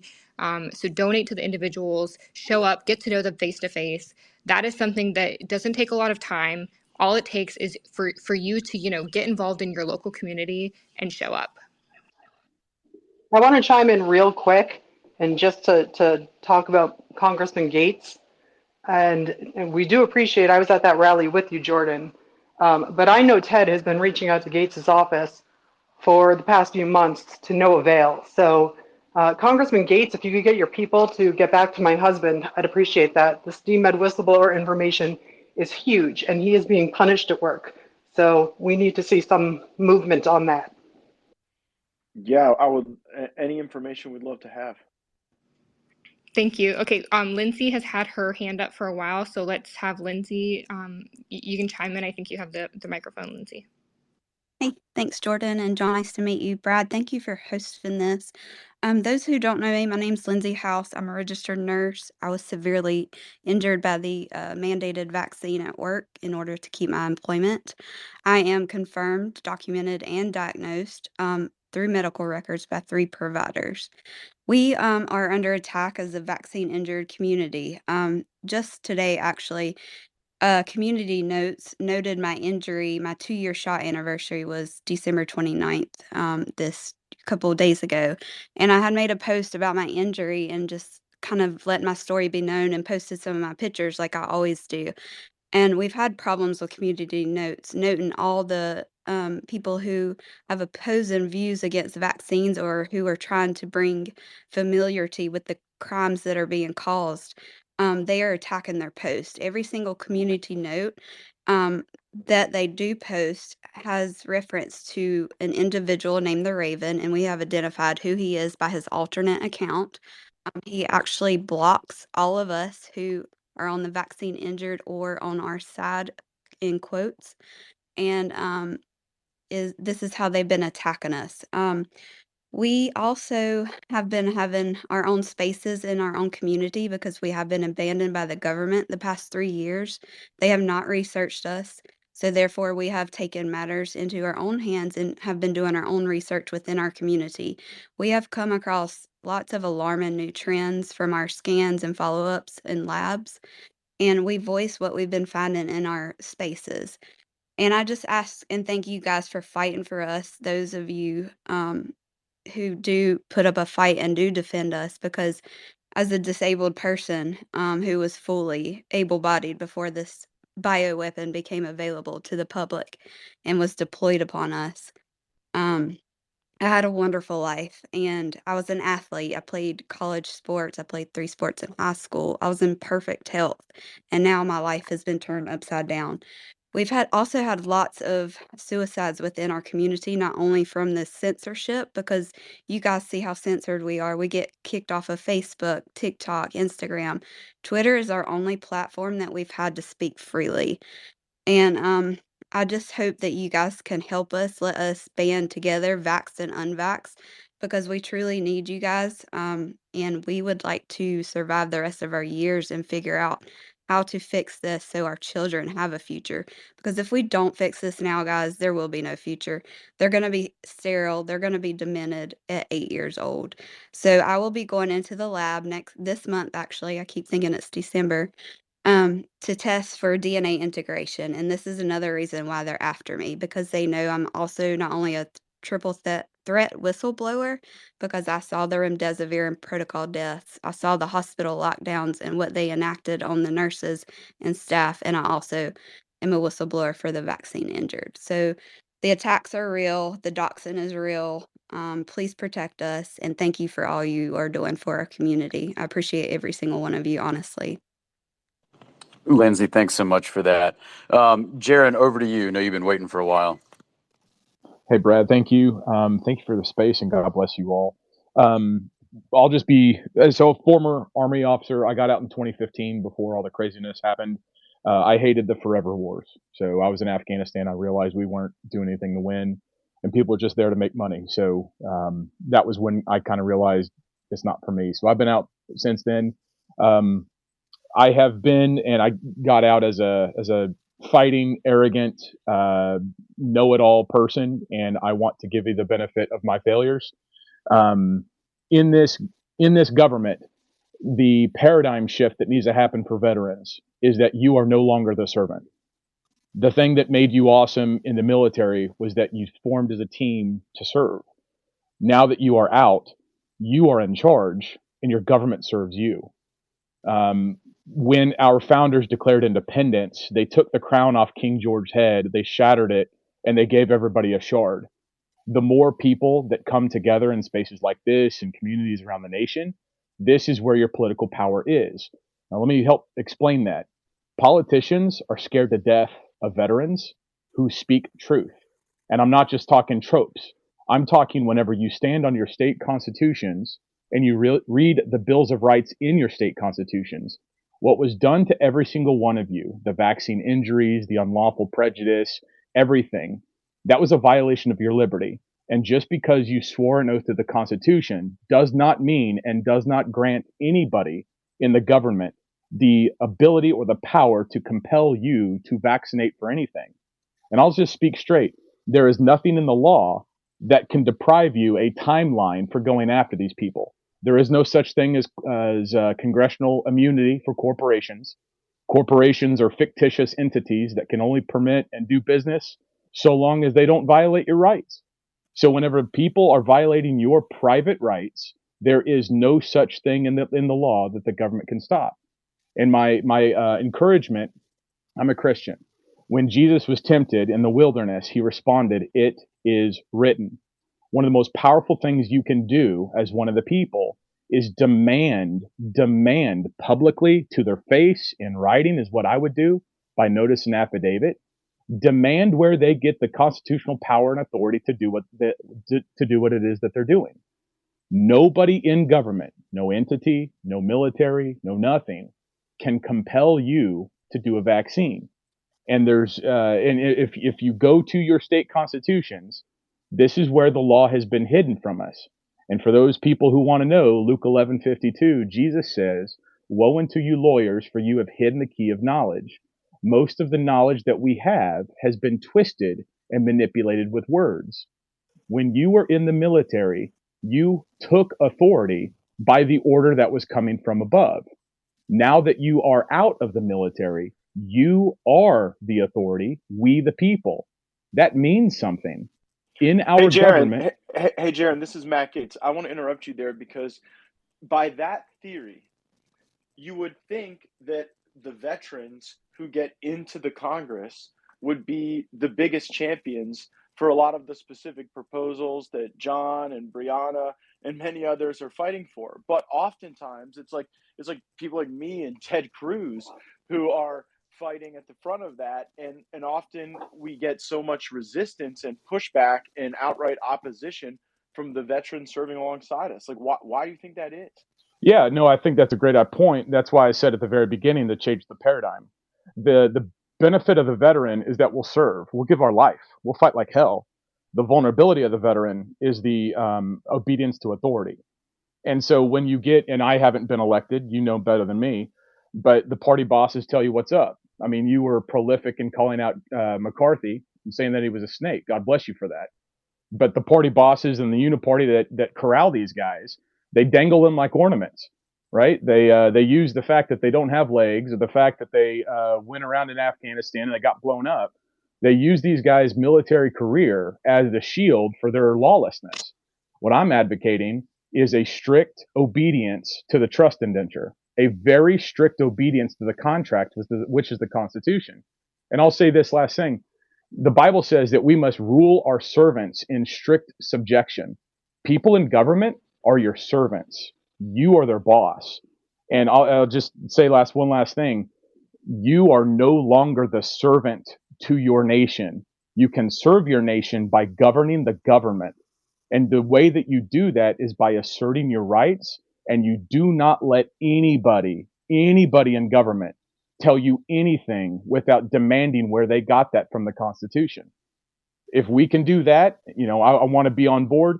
And anybody else, any guys that sign this thing, if anybody in government comes after you, hit me up. I will write a document for you that will zing them right between the eyes with the law, and they won't want to touch you. Because when you stand on your rights, none of these people that are under subjection to the law want to touch you. And that's because your rights are secured by the Constitution. That's the entire point of government. And that's what's been hidden from us. Thanks for the space. God bless you, Brad. I yield. All right, we're going to go ahead and give it over to Sam. He's wanted to say something, said give a little pitch. So I'll go ahead and turn it over to you right now, Sam. Yeah, 30 seconds, guys. Hey, the most difficult thing me and my team have had to contend with is educating the public on why this was unlawful. Specifically for the DOD, I'm not talking about anything else for anybody else. I'm talking about the Department of Defense. Why was it unlawful for us? Because the Secretary of Defense's memo was technically lawful. I need you to go to my profile. I don't care about follows. I have a video posted at the very top. It is the most comprehensive video you will ever watch. I promise. It is based on whistleblower information and open source information on why the vaccine mandate in the DOD was unlawful, the execution of it, because everything that was done below the Secretary of Defense was unlawful.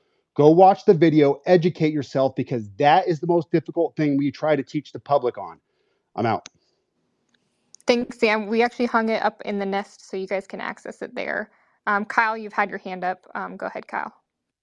Thanks, Jordan. And I was following you, and then I wasn't when I looked over, so I'm refollowing you. The same thing with Sam. So, folks, if you think you're following folks, might want to keep an eye on that. I really appreciate what you guys are doing. I really appreciate the accountability. I really appreciate the fact that we are seeing the fights converge, and it was always going to be the case that the civilian service of the federal government was going to step forward first because the legal ramifications on us were always going to be less.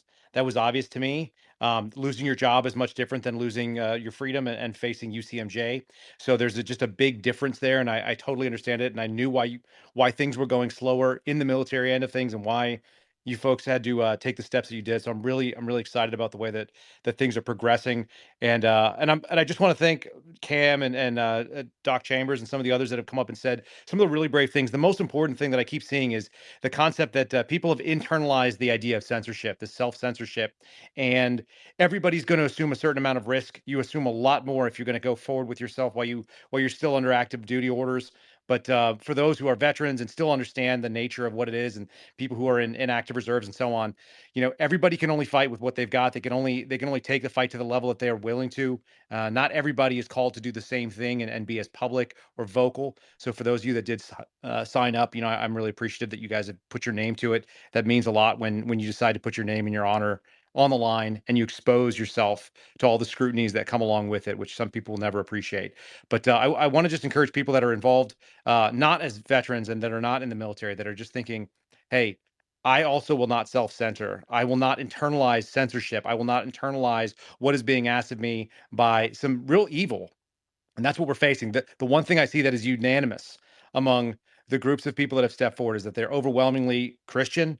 They're overwhelmingly coming from a background of understanding what the oath of office looked like, and that they know that they have to hold true to it, and that it doesn't serve the government. The oath is meant to serve the Constitution, which is to say the rules that we're all supposed to play underneath, and that the American people are supposed to expect of us. So I just appreciate all you guys out there. I was parked up here kind of to draw a couple folks in, and I wanted to hear. I was just going to listen, but that strikes me, and it continues to just be incredibly articulate and very honorable, special people that keep coming forward over and over again. If nothing else, the last couple of years have kind of shown us one thing, and that is that there was a big overplay of the advantage that was perpetrated on the American people in 2020 and 2021. We saw it even get pushed further in 22, I think. But because people saw the goalpost move, because there were so many obvious victims, and the one thing that they were able to keep was that there was a lot of anonymity of the victims. The people who were actually being victimized by the military, by our government, were not in connection with each other. And as we've been able to forge those, we were called a little flat-footed, like any ambush. But as people have been able to look around and set up the defenses and start coming together, this is an unstoppable force that I think will claim this country. I'm still long on America. I think it's going to get spicy and Western for a little bit. So I keep telling people that too. People should definitely tuck in, because it's not going to be an easy pushback. We're going against some pretty entrenched forces. But that being said, I still think that America wins in the end, and the number of people that are honorable and just want to do the right thing and live in a good country that serves its people and doesn't do whatever we've been seeing kind of creep along for the last probably 2 decades. It's the overwhelming majority still. And so don't look at your neighbors as enemies, whether they accept you right away or not. A lot of folks will come around to it. You just got to give them a little bit of time. And this is a really great step, I think, with the letter you guys have written and putting your names to it. And just applaud you guys. I'm going to step down to listener and open up the spot. So thanks so much. Chris, are you out there? Chris, if you're there, the floor is yours. Hey, Brad, you're not talking to me, are you? I am not. You said Chris, and I was like, maybe. Yeah, Brad, he's connecting. He's trying to connect now.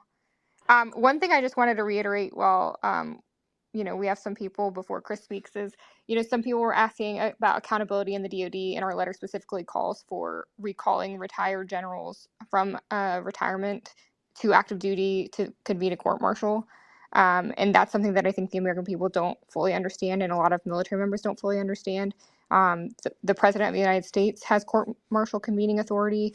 The SecDef has court-martial convening authority, as do the service secretaries. And so this is something I think the American people and people within, those presidential candidates that are running for president need to understand that as commander-in-chief, they have court-martial convening authority. They can recall these general officers from retirement to active duty to convene a court-martial.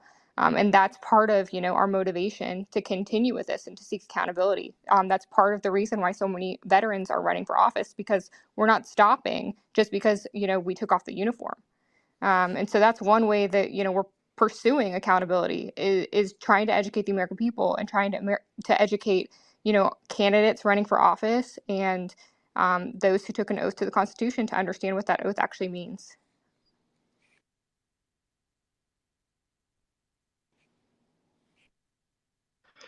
Hey, so we can, so Dr. Chris, I know we accidentally called on you earlier. We thought you were getting called on, but you've had your hand up for a while. So if you want to chime in, go on ahead. Hey, thanks, John. First of all, I want to give a big, huge shout out to Brad and the rest of the team that's been up here, that's been working very, very hard. I want to put my comments to the future and basically have a very, very brief discussion about what is at stake. Like a lot of you guys in here, I'm also a veteran. Many of you are veterans. I consider myself an expert on warfare. General Flynn, we may have differences of opinion about whether it's fifth generation or non-linear. I'm not worried about it. What I am concerned about is how do we develop foresight? And what that means for me is the ability to identify what's at stake. And what's at stake, in my opinion, is our very national security and defense readiness posture. And there are a lot of factors at play that feed into a defense readiness posture, not the least of which is the health crisis of our children today, who will no longer be enlistment eligible because they have been so catastrophically injured through all of the different things that we now identify as poor nutrition and various medical interventions. But I would just like to state for those that aren't aware, our adversaries are very much aware of the term that I use, softening of the battlefield. Our adversaries are very much aware that all they have to do in many cases is just step back and watch. And so if we're not particularly focused on not just making sure that we have military accountability, but that we actually continue to articulate that it is the very military that actually typically stands in the breach for our nation's defense, I think we need to start tying these concepts together. And I think many of us have done a great job of it. But again, I just want to make sure that we really, really understand that we have a situation where the harms that have been done, we have, many recognized harms already. We have data that indicates that we have continued to have harms done to our service members through medical intervention, specifically through the jabs in particular.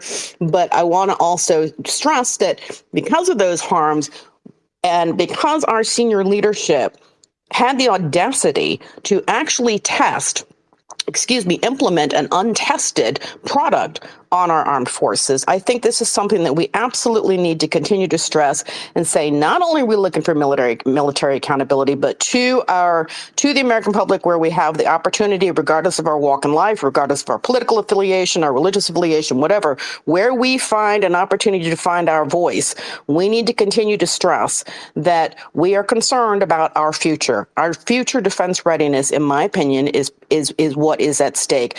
And oh, by the way, I think we could realistically state that it is not something that is on a long-term time horizon.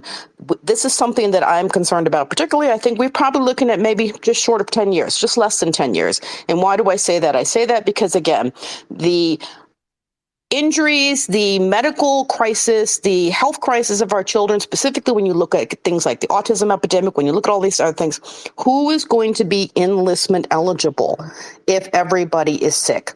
So I just want to put that on the table. Again, kudos to the entire group here and all those that are doing everything that they can in their power. And again, if we can just tie military accountability to a concerned future state about our defense readiness posture, I think we need to continue to push that as well, because I do think that that's something that is not necessarily being communicated in the complexities and the interdependencies that are factoring into this potential crisis of readiness. So that's all I wanted to say. Thank you. All right, thanks so much. Matt Gaetz, if I could ask you a question, sir. One of the problems that we have is trying to work with members of Congress and trying to get them to kind of help us out or understand kind of the legality issue. Are you tuned in right now, by the way? I should check first. Yeah, absolutely.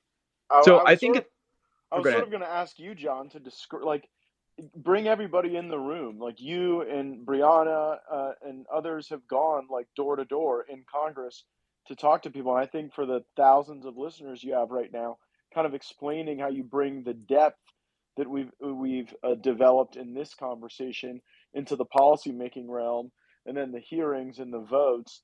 And like, I think your observation of that's far more interesting than mine.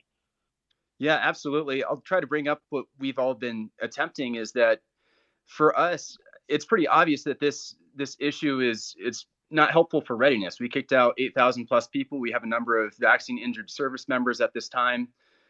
So the mandate in itself, apart from the legality or whatnot, just seems to be nonsensical. But to us, it's very obviously unlawful and illegal. And the main reason it was illegal is that you can't force someone to take an experimental use authorized drug. At the time the mandate came out in August of 2021, there was no FDA approved drug available. We were told that Comirnaty, or like I like to joke, it's conformity, because that's the only thing it's about, that Comirnaty was FDA approved. However, it was not made available whatsoever. My soldiers, like my team was the least vaccinated team, and I think all of Special Forces, and we were all tracking that specific issue, that there was no FDA approved drug available, and that SecDef Lloyd Austin's mandate said, I am ordering the force to get vaccinated with the fully FDA BLA approved drug. Now, when we talked to medics, when we talked to different battalion clinics, there was not this drug available. And that means that we can't be forced to take it. So everything before the mandate came out was illegal because it was coercion. But then when we get to the actual mandate itself, it's illegal because there's no FDA approved drug available. Yet we're not able to get even some representatives, some senators to just say, hey, this was an illegal order. And the other problem is that we're not getting any kind of court cases going. So we've had a number of 40 plus cases have been filed against the SecDef, but they're being dismissed as moot because the mandate was rescinded with the 2023 NDAA. So they're rescinding that. So we're not able to get any kind of the legal victories to say that it was unlawful or illegal. And to us, it's just kind of a very obvious thing. So I don't know why. I mean, it's questions that I've asked to full bird colonels, things like that, that it requires an FDA approved drug to be illegal. There was no FDA approved drug, therefore wasn't legal. So I guess just trying to get different congressmen to say that it was illegal or to just fight on that piece, that's one issue for us. Going door to door, the difficulty is, we're trying to get the different congressional hearings, and we've tried for House Armed Service Committee. We think COVID Select would be another good option, as well as weaponization of the federal government, because to me, it does seem like a great weaponization against conservatives. But even if not, we're just looking for one or two brave Congress. Where we find an opportunity to find our voice, we need to continue to stress that we are concerned about our future. Our future defense readiness, in my opinion, is what is at stake. And oh, by the way, I think we could realistically state that it is not something that is on a long-term time horizon. This is something that I'm concerned about. Particularly, I think we're probably looking at maybe just short of 10 years, just less than 10 years. And why do I say that? I say that because, again, the injuries, the medical crisis, the health crisis of our children, specifically when you look at things like the autism epidemic, when you look at all these other things, who is going to be enlistment eligible if everybody is sick? So I just want to put that on the table. Again, kudos to the entire group here and all those that are doing everything that they can in their power. And again, if we can just tie military accountability to a concerned future state about our defense readiness posture, I think we need to continue to push that as well, because I do think that that's something that is not necessarily being communicated in the complexities and the interdependencies that are factoring into this potential crisis of readiness. So that's all I wanted to say. Thank you. All right, thanks so much. Matt Gaetz, if I could ask you a question, sir. One of the problems that we have is trying to work with members of Congress and trying to get them to kind of help us out or understand kind of the legality issue. Are you tuned in right now, by the way? I should check first. Yeah, absolutely. I was sort of going to ask you, John, to bring everybody in the room. Like you and Brianna and others have gone like door to door in Congress to talk to people. And I think for the thousands of listeners you have right now, kind of explaining how you bring the depth that we've developed in this conversation into the policymaking realm, and then the hearings and the votes. And like, I think your observation of that's far more interesting than mine. Yeah, absolutely. I'll try to bring up what we've all been attempting is that for us, it's pretty obvious that this issue it's not helpful for readiness. We kicked out 8,000 plus people. We have a number of vaccine injured service members at this time. So the mandate in itself, apart from the legality or whatnot, just seems to be nonsensical. But to us, it's very obviously unlawful and illegal. And the main reason it was illegal is that you can't force someone to take an experimental use authorized drug. At the time the mandate came out in August of 2021, there was no FDA approved drug available. We were told that Comirnaty, or like I like to joke, it's conformity because that's the only thing it's about, that Comirnaty was FDA approved. However, it was not made available whatsoever. My soldiers, like my team was the least vaccinated team, and I think all of Special Forces, and we were all tracking that specific issue, that there was no FDA-approved drug available, and that SecDef Lloyd Austin's mandate said, I am ordering the force to get vaccinated with the fully FDA BLA-approved drug. Now, when we talked to medics, when we talked to different battalion clinics, there was not this drug available. And that means that we can't be forced to take it. So everything before the mandate came out was illegal because it was coercion. But then when we get to the actual mandate itself, it's illegal because there's no FDA approved drug available. Yet we're not able to get even some representatives, some senators to just say, hey, this was an illegal order. And the other problem is that we're not getting any kind of court cases going. So we've had a number of 40 plus cases have been filed against the SecDef, but they're being dismissed as moot because the mandate was rescinded with the 2023 NDAA. So they're rescinding that. So we're not able to get any kind of the legal victories to say that it was unlawful or illegal. And to us, it's just kind of a very obvious thing. So I don't know why. I mean, it's questions that I've asked to full bird colonels, things like that, that it requires an FDA approved drug to be legal. There was no FDA approved drug, therefore wasn't legal. So I guess just trying to get different congressmen to say that it was illegal or to just fight on that piece, that's one issue for us. Going door to door, the difficulty is, we're trying to get the different congressional hearings. And we've tried for House Armed Service Committee. We think COVID Select would be another good option, as well as weaponization of the federal government, because to me, it does seem like a great weaponization against conservatives. But even if not, we're just looking for one or two brave congressmen to just have a regional hearing, just like the regional hearing where I saw you at the ATF hearing to abolish the ATF. That got some news coverage that was able to expose and help bring awareness. So something of that nature, that's one avenue. We're also trying for the NDAAs. And I thought it was just absolutely insane that these most basic NDAAs that should be totally obvious, that bringing service members back in when we're hurting for recruiting, that we also should just automatically raise people's discharge statuses from general to honorable, because people like Brianna in this chat, she can't go to college now. She doesn't have her GI Bill. It's reflects a mark against her. So I guess the question, that's kind of been our experience, is going in, talking to people. There's different levels of how much they understand about the legality, depending on how far they've dug in. A lot of them don't really want to touch it. So we have to do kind of less controversial things such as readiness or how service members were treated, when to us, the military broke the law through the FDA UA distinction. They didn't follow their own medical policy. Their own medical policy states that if you've already had the disease, if you can test for the antibodies, then you can get a medical exemption. It's crazy that we just didn't have that. And then our religious rights, our religious freedoms, they were just totally thrown to the wind. That First Amendment that we fight and die for was not afforded to us with the Religious Freedom Restoration Act or anything. So that's kind of been my experience. But I guess the question I was just kind of throwing back, why do you think we're running into some of those issues? Well, I think that there is a series of cover-ups that we're in the middle of. Big Pharma principally wants to cover up the vaccine injuries, and so they lobby heavily against any hearings around that. Now, you and Brianna were there and attended the hearing that Marjorie Taylor Greene and Senator Ron Johnson and I had around these vaccine injuries. And certainly you're right, we need to have more, and probably we need to focus specifically on the military in doing so. I think that's an excellent suggestion.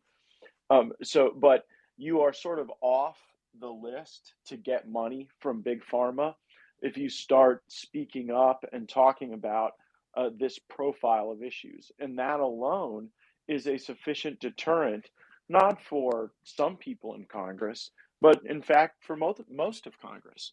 Then beyond that, you have the cover up of Secretary Austin exceeding the envelope of his authority under existing laws to order this vaccine.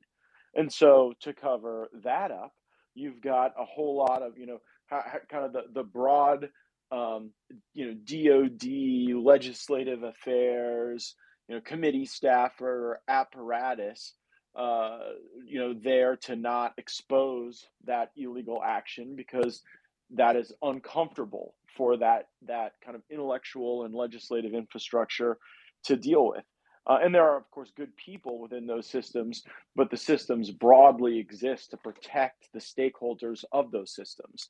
And that's why what you hear people talking about on this call, those tools, those tactics will make you a more significant stakeholder. If you start showing up, Jordan had a great example of how we met, but there are a number of congressmen who are more educated because they're willing to look you in the eye and give you the benefit of the doubt often when you've worn the uniform. Now, I think John would also have to concede that a lot of times, you're banging on doors and you're ending up in conversations that just don't move the needle with people because those corrupt influences will always matter more than an honest, bare presentation of the facts.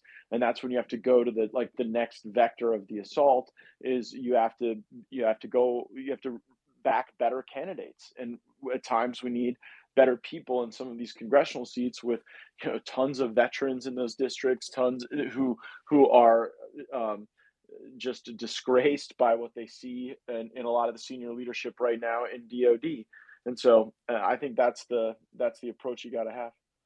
Yeah, absolutely. I think we are in that position right now where we are trying to find those other alternative paths, because the most obvious one, which is working with your congressman, not necessarily the case for me, you're helping out greatly, but for others, it's just not happening. So what we're looking to do is to try to get those regional hearings. We see that as a lower hanging fruit that we might.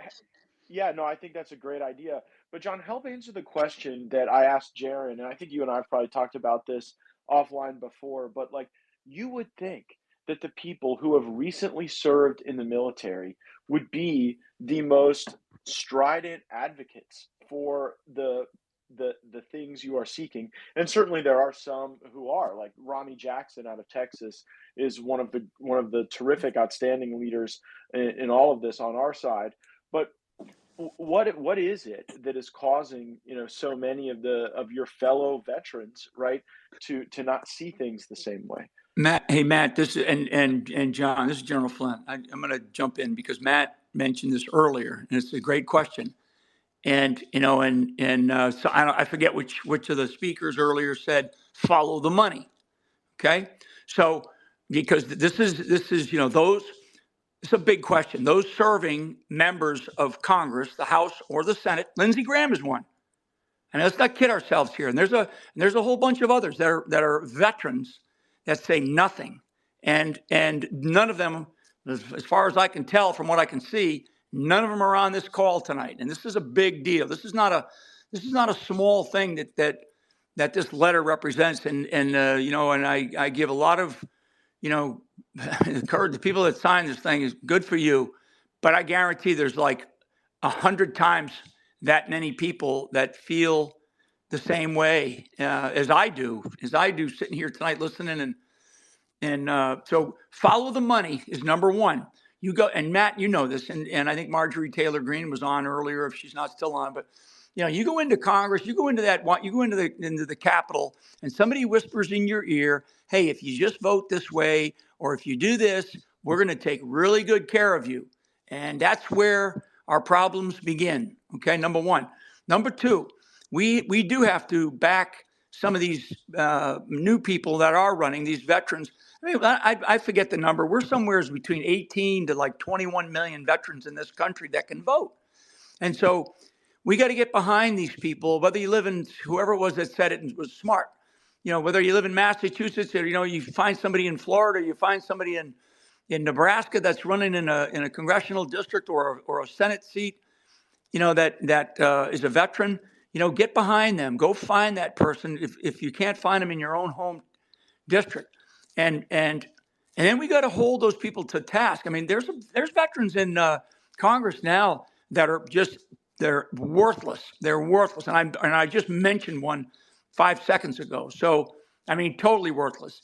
The other thing is that we also have to recognize that this is a much, much bigger problem. And again, it's 2023, we were between 14 and 15,000 short in Army recruiting. That downstream effect for that is devastating. It's not a critical or vital. It's devastating to our ability to be able to fight and win our nation's wars, or to even be prepared to do that. So the issues that are in play that are highlighted, that this letter highlights, when a guy like me, I look at these things and I take them to a different level. I take them to another, maybe the 60,000 foot level, 100,000 foot level, but I can understand the brass tacks level too. But these people that are in charge right now, they don't care. That's why they did what they did. They don't care. This is their plan. This is their agenda to basically destroy everything that is good. And so, yeah, people, we do need to pray, and we do need to get our communities involved and all that kind of stuff, like I've always been a big advocate for. But we also have to, we have to speak out, and this is a start. And I do think that Matt and Matt Gaetz, Congressman Gaetz, and Senator Johnson and a couple others have been good about highlighting these. But I've spoken to Senator Johnson. Senator Johnson feels, and it's kind of like Matt too. And I apologize for calling you Matt, but it's the whole idea about we're almost impotent against the piss poor leadership that we have. Frankly, the corporate woke military leadership, never mind the civilian leadership that we have, and they're pathetic. Do you think that Lloyd Austin cares? What he's going to do. Somebody's going to feed him some line of bullshit. Excuse my Irish, about this letter, and say how we've got to, the people that are on active duty, we got to figure out a way to shut them up. These people are after one thing, and that's control of this damn country. And if we don't take this year and really raise our voices, and this is why this is maybe a start for those of you that are on the line here, and also in this spaces, and we'll have to continue to have these conversations. We're lucky to be able to even have this ability. The censorship, I'm no longer on Facebook, as an example, and that happened just recently. So, this is the censorship, the lack of care. Okay, this is not, and I'll shut up here and get off my soapbox. But this is not about recruiting problems and obesity problems and COVID problems. This is about trust. And in a military unit, the one thing that is paramount is trust at the team level, or at a much, much higher level. It's trust in leadership, trust in each other, and then the idea of love. But trust is paramount. And right now, because I'm sitting here as a guy who served at some pretty damn high levels, and I've lost trust. I've lost trust and confidence in the leadership that we have running our military. Never mind who's running the White House. But the people that are in this country, the mothers and fathers, the young people who would otherwise like to serve our nation in uniform, they don't trust the leaders that we have. And this madness that we went through with COVID, and I'm so upset because just listening to some of these people, that particularly the young lady who was vaccine injured, that's just so sickens me, and it just upsets me. And we have to fix this. But the big issue is trust. And right now, the American people don't have trust in many of the institutions of government. And frankly, as a veteran and as a senior guy that's served in different parts of our military and our government, I don't have any trust in the institutions that we have. And I certainly don't feel like our military. Most of you probably don't know, but our U.S. Armed Forces serving in the Middle East have been attacked 110 times since October 7th, 110 times, with almost zero retaliation. When does that shit stop? So we have got to realize that this issue, and this is a very, very important issue, because we can use this as leverage to drive these other messages that we have forward. And as everybody, I think, has stated, very smartly, we've got to get ourselves involved, and we've got to get more people to run for office. And I'll get behind them. Just let me know who. But the veterans that we have that are serving, Matt Gaetz asked and said something very smart a while back. That's why I wanted to jump back on. He said, why is he and Senator Cruz the only ones speaking up? Where are these damn veterans? And I know he mentioned Ronnie Jackson, but I don't see him jumping on anybody's desk. And I don't see Lindsey Graham jumping up and down on his desk or his dais, whatever the hell. Give me a break. I mean, these people don't do it because there's either somebody whispering in their ear or there's somebody sticking their hand in their pocket. That's why. And I'll stop and turn it back over to you guys. Sorry, I went on a rant. Yeah, General Flynn and Congressman Gaetz, you both make really great points. And, part of our letter, the Declaration of Military Accountability, we call out the SES, so the Senior Executive Service. And a lot of people don't know this, and Laura Logan does a really good job of explaining this. But a lot of these retired generals or retired senior officers, what they do is they line up jobs for themselves within the military industrial complex, within the SES. And these people can control every aspect of the Department of Defense, of the military industrial complex. And so you're asking, why aren't more veterans speaking out? Well, it goes back to following the money. Big Pharma is paying them. DOD, defense contractors are paying them. And even within the military, and I think this is where a lot of the frustration for us, the signers of this declaration comes from, is within the military, there is such a fracture where you have the people who are supposed to be your brothers and sisters in arms, that are supposed to protect you in times of war, are turning against you, filing IG complaints against you for having, a certain ideology, a constitutional, ideology, where your whole purpose of serving is grounded in the Constitution and in our founding. And so we are infected. Our military is being infected with people who don't understand their oath. And those same people are running for office, and they're being funded by the Uniparty. They're being funded by, the DNC, the GOP.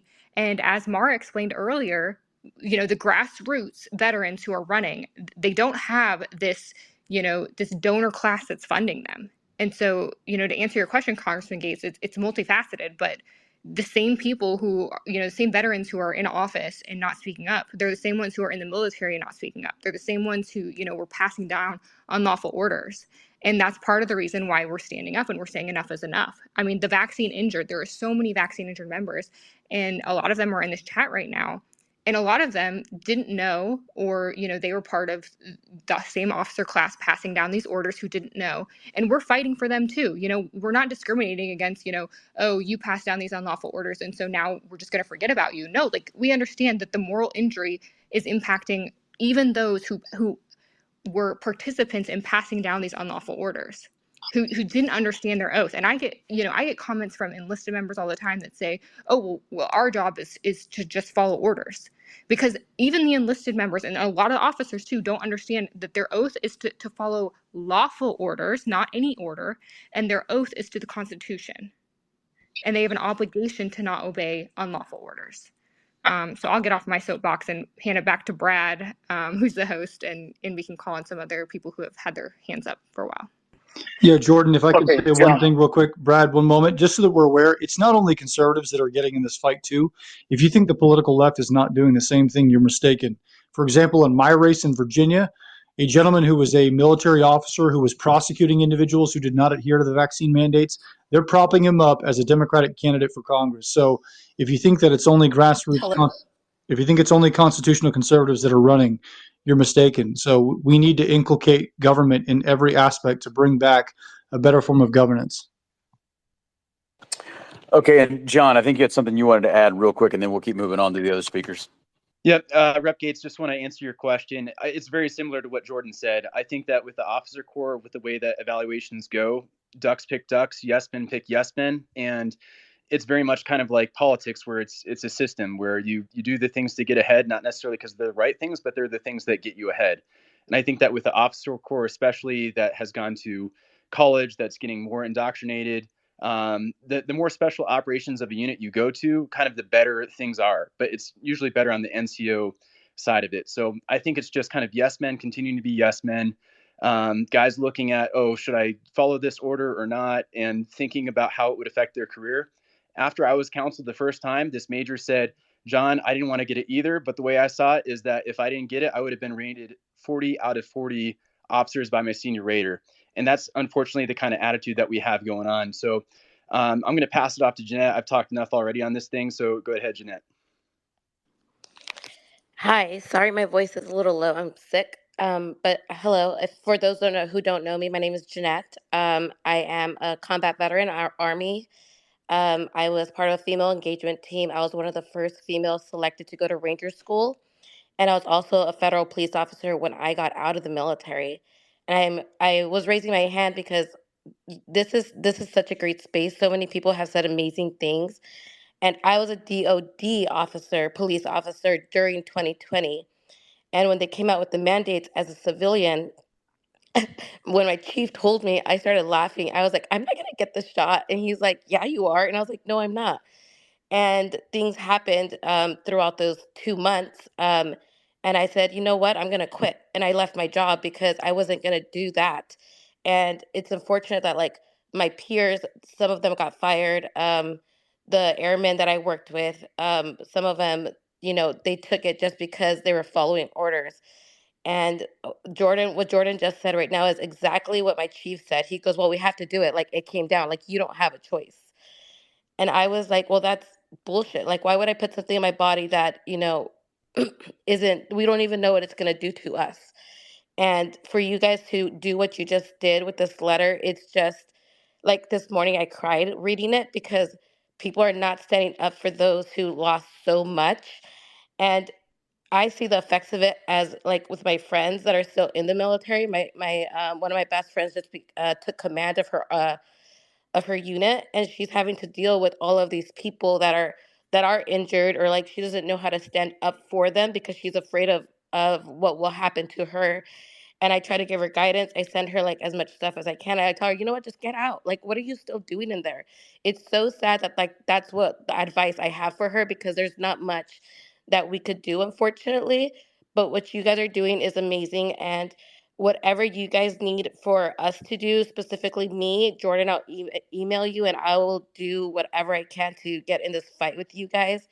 And then Nick is a candidate here in Arizona. You are like 3 minutes away from where I live.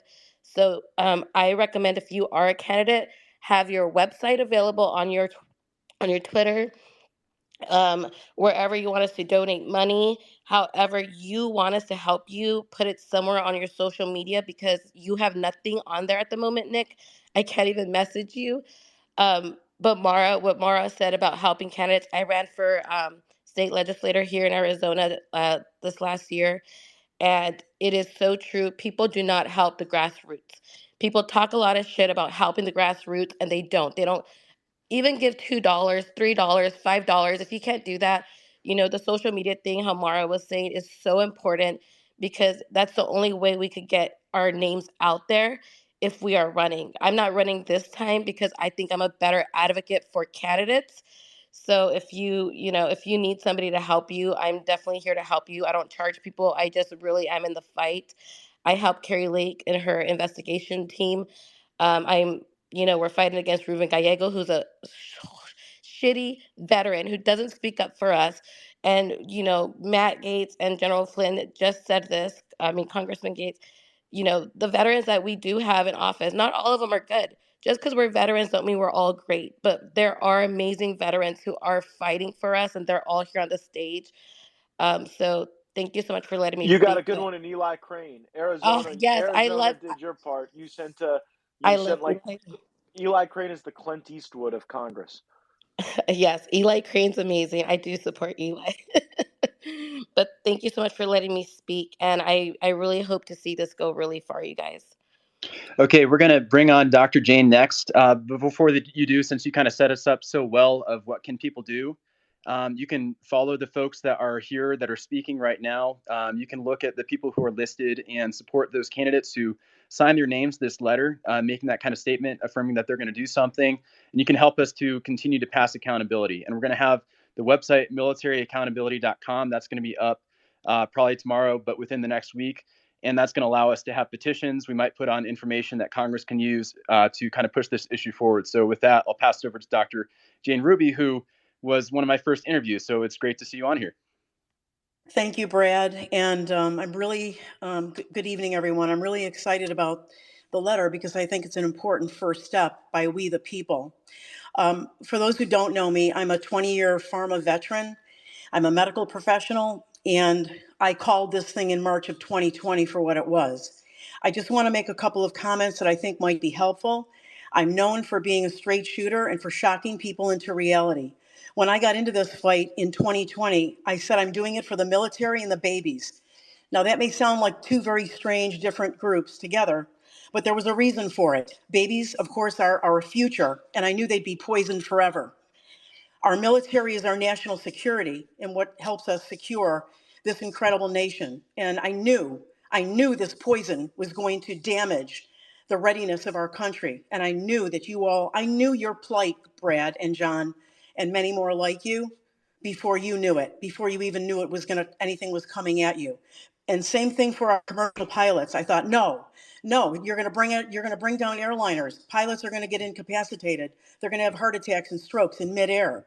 And they have been, many of them. Most of them you don't hear about.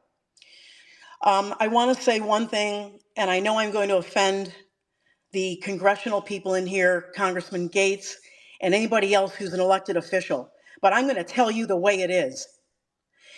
Congress is not coming to help us. Congress says a lot and poses a lot, but doesn't do anything. And you want to know what my proof is? My proof is that for the last 3 years, you all have sat there while our southern border was wide open and flooded in. Don't tell me what you talked about or the selfies or the parties any of you attended down here in Palm Beach. Nothing has been done. Hearing upon hearing upon hearing. And it's critical for people to understand. Step out of the way, congressional members. They're not coming to help you, and I'll tell you why. They actually got you into this. Congressmen are all going to disagree with me, but it is my belief that if they could have or would have done something, I think they can do a lot. I think they could have hauled companies into court. I think they could have shut down these companies, seized their assets, whatever. I'm not a congressman and I'm not a senator, but I'm going to tell you I'm sick and tired of watching all Congress say everything we want to hear and absolutely do nothing.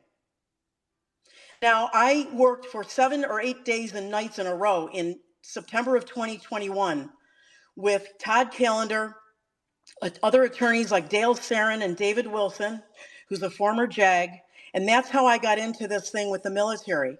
My sworn affidavit is on file in Seals versus Austin. Unfortunately, that case did not go anywhere.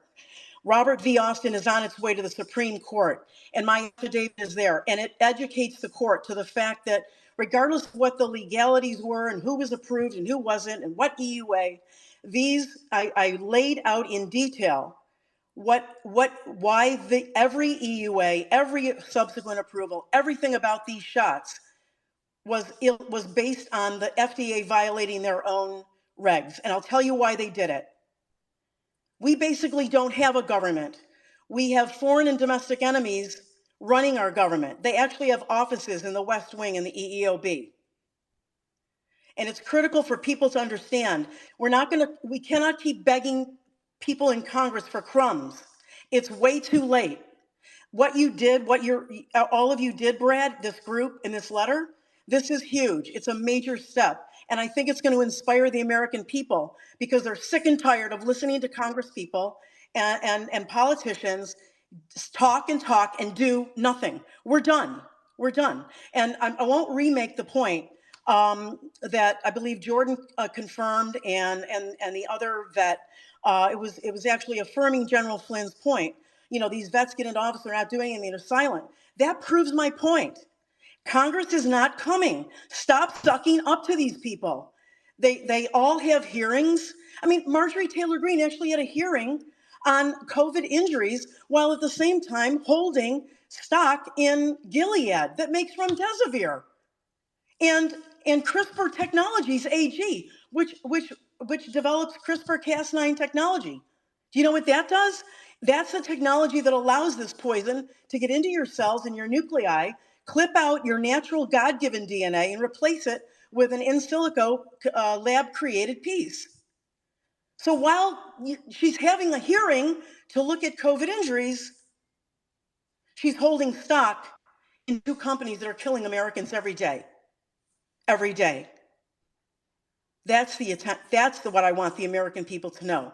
Not so that they'll do anything rash or illegal or unlawful or violent, but so they'll turn their energies and their efforts into areas where something can be done. Where it can be done. Citizen grand juries, citizen panels. I see my friend Ann Vandersteel here, who's leading Tactical Civics and other such types of efforts. We've gone to assembly meetings together. It has got to come from the ground up. It has got to come. I'm sick and tired of, it breaks my heart to watch some of you tonight beg Congress people for a crumb when they've had 3 years to do something. Our border is wide open. It will take generations to clean this country, if possible at all, from the crime and the disease that hundreds of thousands of people are bringing into our country with this border wide open. It was Texas's problem yesterday. It's our problem today.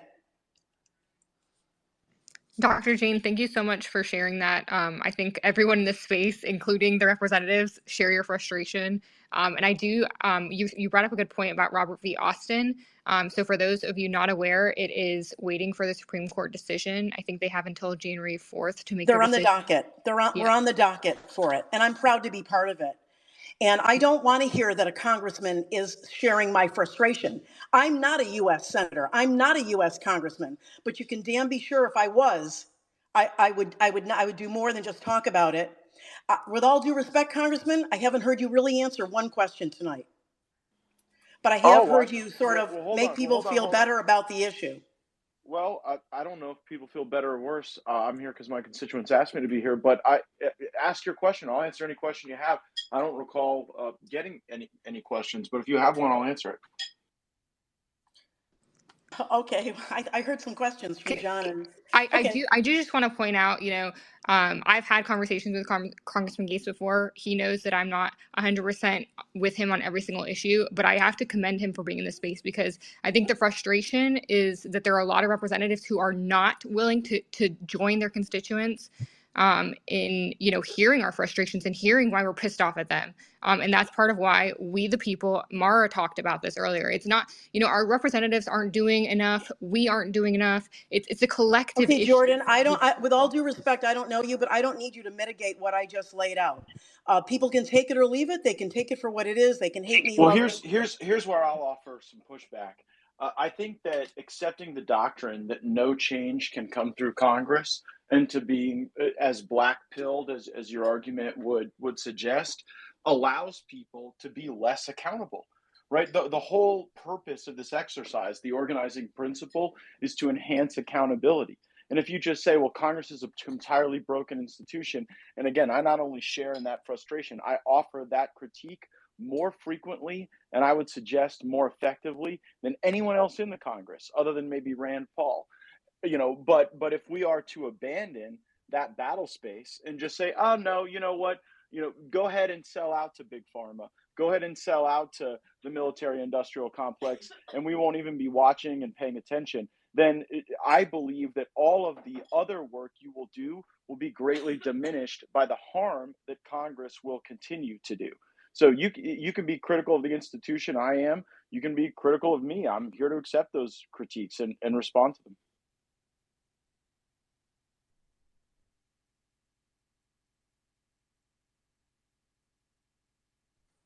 When I see action instead of words, I'll start to respect. Well, yeah, I'm not asking for your respect, but here's action that people on this call have observed, right? Like we were assembling coalitions to oppose the NDAA, while many others, including many of the veterans I served with, were voting for an NDAA that serve to whitewash the illegal acts and illegal orders of the senior leaders in our military. There were people like Mike Lee of Utah and Rand Paul of Kentucky and myself who were laying out the case. And yes, we lost on the battlefield. And right now, frankly, as Eli Crane often says, we don't have the right people to win. Like, we may have a Republican majority in the House of Representatives, but newsflash, we don't have a majority of people willing to actually fight to obtain critical victories. You And missed so, my point, Congressman. You missed my point. This group Okay, agreed that it's a uniparty, and then they started asking you for help. If so you here's believe it's a uniparty, then why are you asking Congressman Gates for help? because we have opposition to the uniparty in Congress. And if there is anything to build upon, it is to build upon the power levers we do have to fight the uniparty. What Yeah, would I've you heard that for suggest? 30 years. Okay. Well, right. Well. Here's what I would suggest. While we have suffered some losses, I actually think that the uniparty is considerably weaker today than they were, 2 or 3 years ago.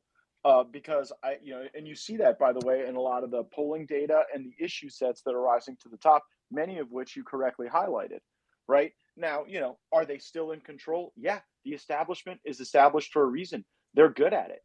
But I think that the better approach than just throwing our hands up in the air and saying any coalition with any allies you have in the Senate or the House is fruitless, rather than doing that, let's enhance the coalitions, build the better arguments, build the better teams. We're going to lose some probably before we win some. But to me, that is a preferable battle plan. So we're going to continue to move on. We've had some guys with hands up. We've had Nate on. We've had Charles up. But I think the question that, Dr. Ruby was saying that you didn't answer questions. The one question I had, which maybe she was worried about, was why is it so hard to get congressmen to say that it's so hard to say this was an illegal order? Oh, no, that's a great question. I think the answer to that question is a lack of knowledge among most members of Congress regarding the extent to which Lloyd Austin went outside of his legal envelope of activity. I think Congressman, with all that due is respect, direct if we knew that on the outside, there's no way congressional people didn't know that. Oh, you have far too high an opinion of my coworkers. You're right. You're right, sir. No, I would agree. I mean, just having talked to different staffers and things like that, it's pretty wild what they don't know, and they really should know better. But I'm having to reiterate it to different staffers at every place, and just spell it out, just Barney style. It's extremely sad. Some of these mid-20s kids who, don't have continuity. But I mean, it's a pretty basic issue. The media needs to really cover it, so it's so obvious. Yeah, but... John. Hey, John, this is General Flynn. I'm gonna, I'm sorry. That's not an excuse. Don't give them that. Don't give these people that are representing this country and their staffers any excuses that they don't know. That's stupid. Amen. Everybody knows. These people are working. Sadly, the majority of them are working against the interests of the American people. This whole issue of follow the money, that is a very, very damning statement. And that's all you got to do when you're in Washington, D.C. It's like they always say, the dirty little secret is as soon as you get elected, somebody's going to come up and whisper in your ear and go, if you do this, you're going to be taken care of like this and that. And believe me, it happens. It happens all the time.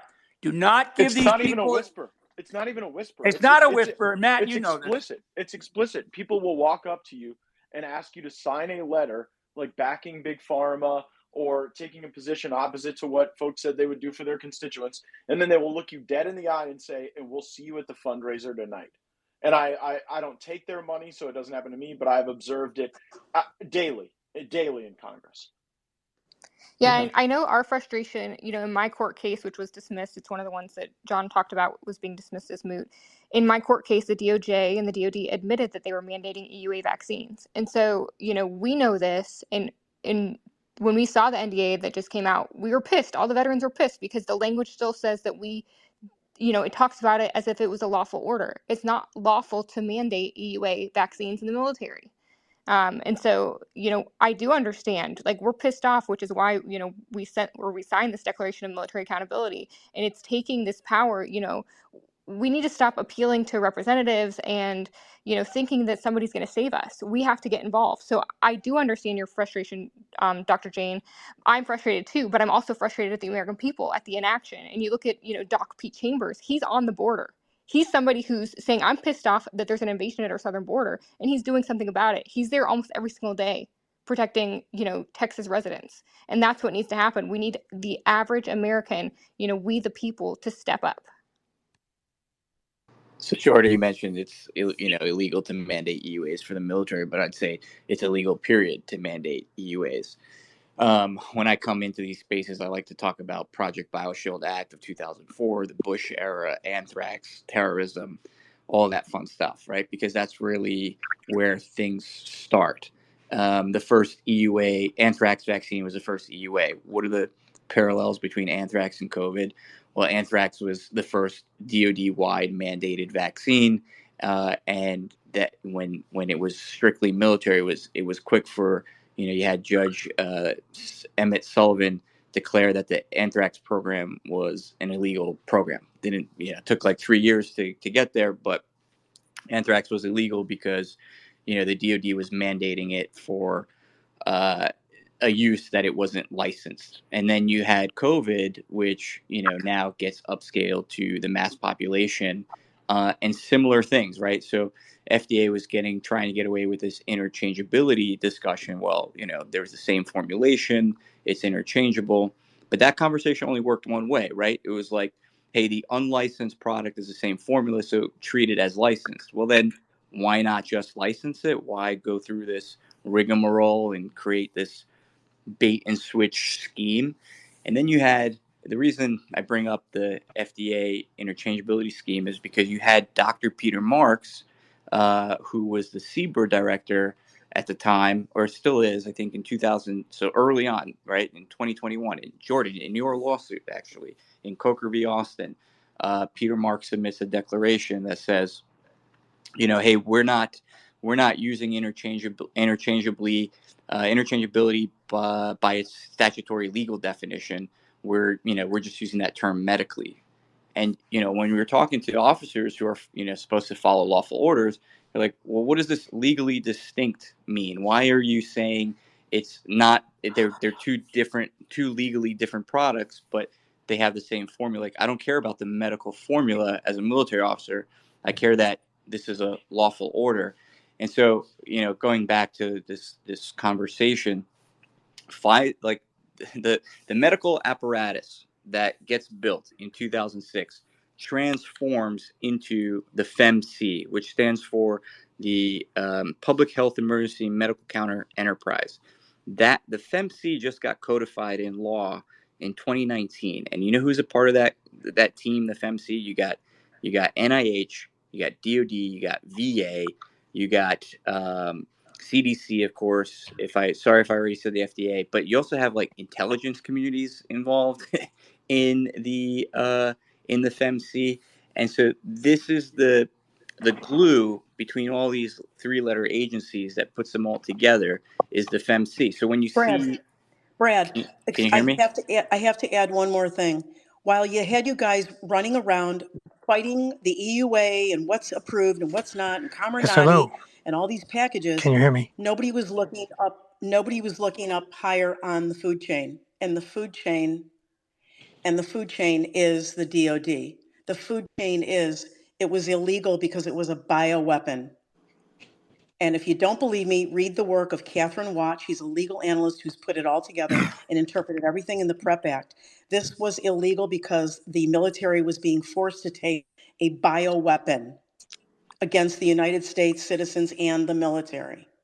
If we had started at that point, it would have been a different discussion and not running around in circles with thousands of lawyers making tons of money, fighting EUA, Caminati, what's on the package, oh, it expired. Do you see what I'm saying?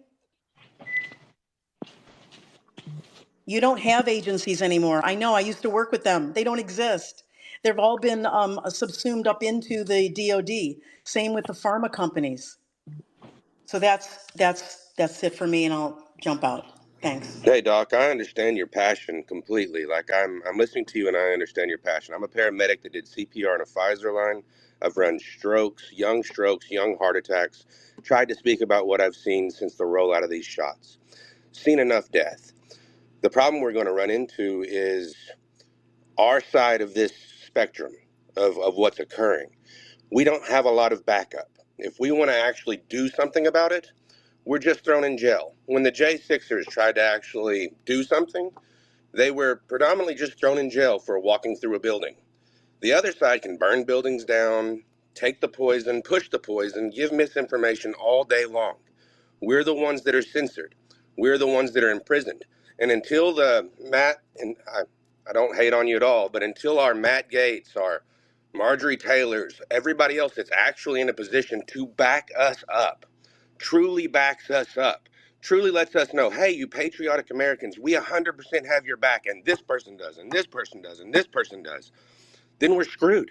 We have to have the backing of our upper echelon. We have to have true leaders willing to represent us, willing to show that they'll be there for us when the crap hits the fan. Until then, us medics, nurses, doctors that are seeing what's occurring, we're just going to keep seeing this death and destruction occur constantly. And it's very sad to witness. Thank you. Hey, thanks so much. Hey, thanks. Oh, go ahead, Hey, Brad. thanks, Harry. Hey, thanks, Harry. Appreciate that. Let's go ahead and move to Charles. Oh, thank you. I didn't want to take up too much time, but for those who don't know me, my name is Charles Rixey. I was a WMD Marine for 15 years, and I've been investigating the origin of the pandemic for the last 4 years. I am the person who worked with another person to leak the diffuse proposal. And so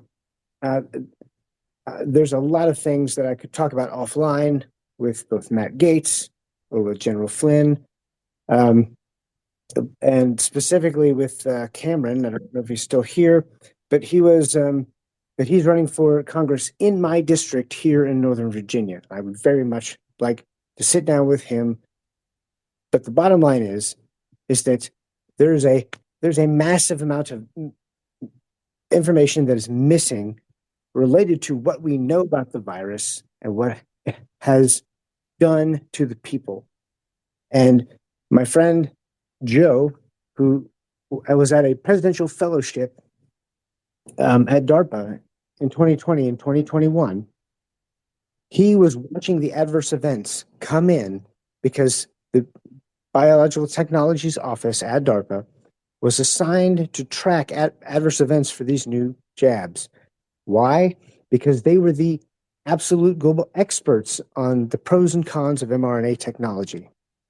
And the diffuse proposal that we leaked showed that DoD doctors themselves had rejected the notion of a spike nanoparticle combination, even in bats.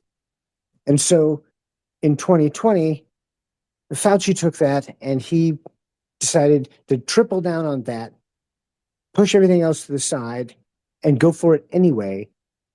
And then 18 months after that, to mandate the entire force to get these jabs, despite what they were seeing with the adverse events before the mandate took place.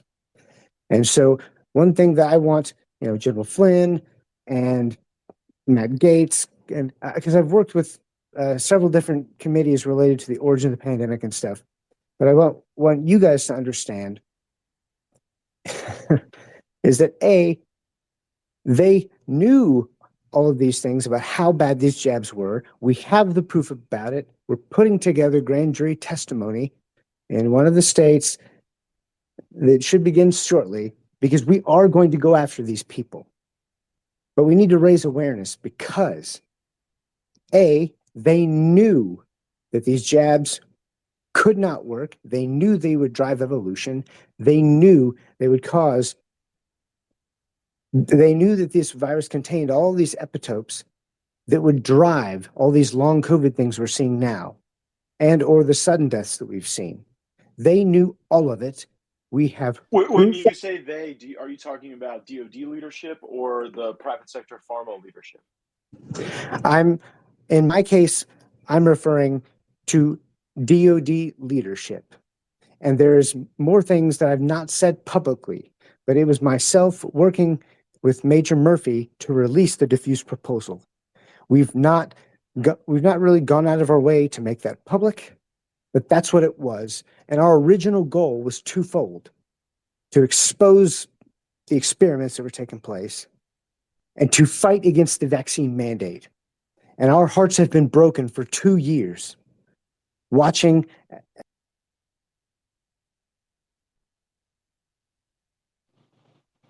Did we lose you?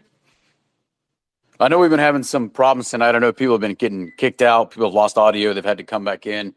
That's happened to myself too. But can you hear me? I can hear you now. I think you cut out, but I can hear you now.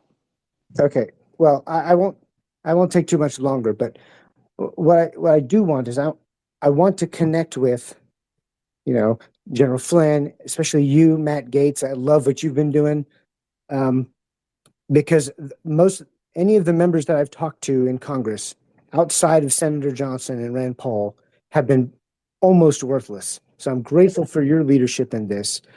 And I have more information that needs to get delivered to you and to people like you who care about the truth, because there's more to come. And there's a lot of people trying to suppress that information from coming out. So I'm grateful that I was able to at least talk to you tonight. But yeah, first of all, DMs are open. Second, I don't know if you caught it, but earlier in the conversation, John and I were talking about using some of the infrastructure that he's building out to be a clearinghouse to get more of that information to us. Well, that would be beneficial. But basically what I'm saying is I'm involved in legal actions and pending grand jury cases. I have a lot of evidence. I have testimony. And I'm looking for a safe place to where I can share the information that hasn't yet been shared and get it to the people that it needs to get to. And you two are two of the leaders that I know will do the right things with this information. So that's it. I just want to connect with you guys. Charles, this is Cameron. I live in Orange, so it's not far from where you are. So I'd be happy to sit down with you. I just sent you a message, so let's definitely chat. We're offline. Okay, cool. And so other than that, just know that all of us share the frustrations. I think I'm vaccinated myself, actually. And I'm so proud that this declaration came out. I wish I would have known about it beforehand, because I absolutely would have signed on to it. But the last thing I'll leave you with is the understanding that this is still happening. I was visiting Japan with my neuroscientist friend, and we were in Hiroshima. And while we were driving towards Hiroshima, I got a message from an active duty Marine officer who's become a very dear friend of mine. And this was in August, and June. And he told me that in the previous 7 days, he had witnessed 2 people go down with strokes, one after a 3-mile run, after PFT, and then another at the community pool on Quantico. And that was just 2 examples. But that was 2 years after the rollout. So I want people to understand that the horrors are still continuing. And there are victims after victims after victims. And that's why I'm so grateful for you, Matt Gaetz, and for you, General Flynn, and for others who I know are fighting the fight. But I'm here to tell you that people are still dropping, including our brothers in arms. And I can't wait to testify on their behalf. Thank you. So we're going to go to Nate, and then after Nate, we'll go to Dr. Chris, then Ann Vandersteel, and then Ivan, and then we'll finish it up with Ted, and that's going to close us out for the evening. Really appreciate everybody sticking around for as long as we have. It's been great. There's been a little bit of flair, which I personally am completely unfazed by. I think it's great. It's been a high energy event. I'm okay with people airing their frustrations. I think that needs to happen. And I think to some degree that's productive. And for me, a little bit of spice adds some flavor. So I'm good with that. But we're going to proceed in the order that I just said. So Nate, Dr. Chris, Ann Vandersteel, Ivan, and then Ted, and we'll close it out for the evening there. So Nate, you're up. Thanks for being patient. Yeah, no problem. I just want to start by thanking you, Brad, for hosting this space, and for Rob Green and the many others that signed this open letter. This is a great first step, and that is truly what this is. This needs to eventually translate after there's some justice on the military front. It needs to translate into other areas of government. For example, the FBI and their abuses of power against whistleblowers. And for those of you who don't know who I am a former FBI whistleblower who blew the whistle on Uranium One. I'm also an Army veteran who was forced to take all 8 booster shots of the anthrax virus. So I want to thank whoever it was that was bringing up those issues related to anthrax, because there were certainly physical consequences that came of that. The one of the things I wanted to mention is, and I think this is one of the big problems that we're seeing right now, and a lot of the frustration that has come from I know that I've had, and I think many others have had, is just the lack of transparency. The government is supposed to be of the people, by the people, and we need to see, the communications that were going on between, the drug companies and the Pentagon, and we want to see the communications that were going on between the Pentagon, the drug companies, and groups like the Cyber Threat Intelligence League, which recently there was a major reveal of documents that showed a massive propaganda machine and censorship machine. There were multiple people who were screaming at the top of their lungs, trying to alert the public about these things and warn people about these things. But quite frankly, their accounts were shut down and they were, completely silenced in the media. And I think that they're complicit with this, and they're part of the problem. So I would like to see, and this is a question really for Representative Matt Gaetz, but I would like to know if there will be a move by Congress to subpoena those communications to find out who was saying what to who, and who was making promises to who. Hey, Nate, I About. think he left this space already. Oh, I that's too don't see him bad. here anymore.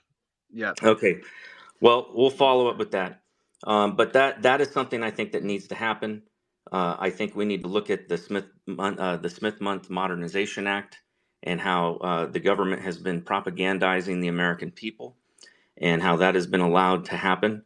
I'd like to see a repeal of that.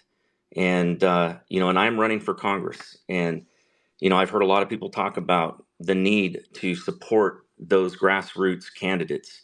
And the fact is that it is very difficult when you are running as a grassroots candidate, especially when you are trying to do things the right way.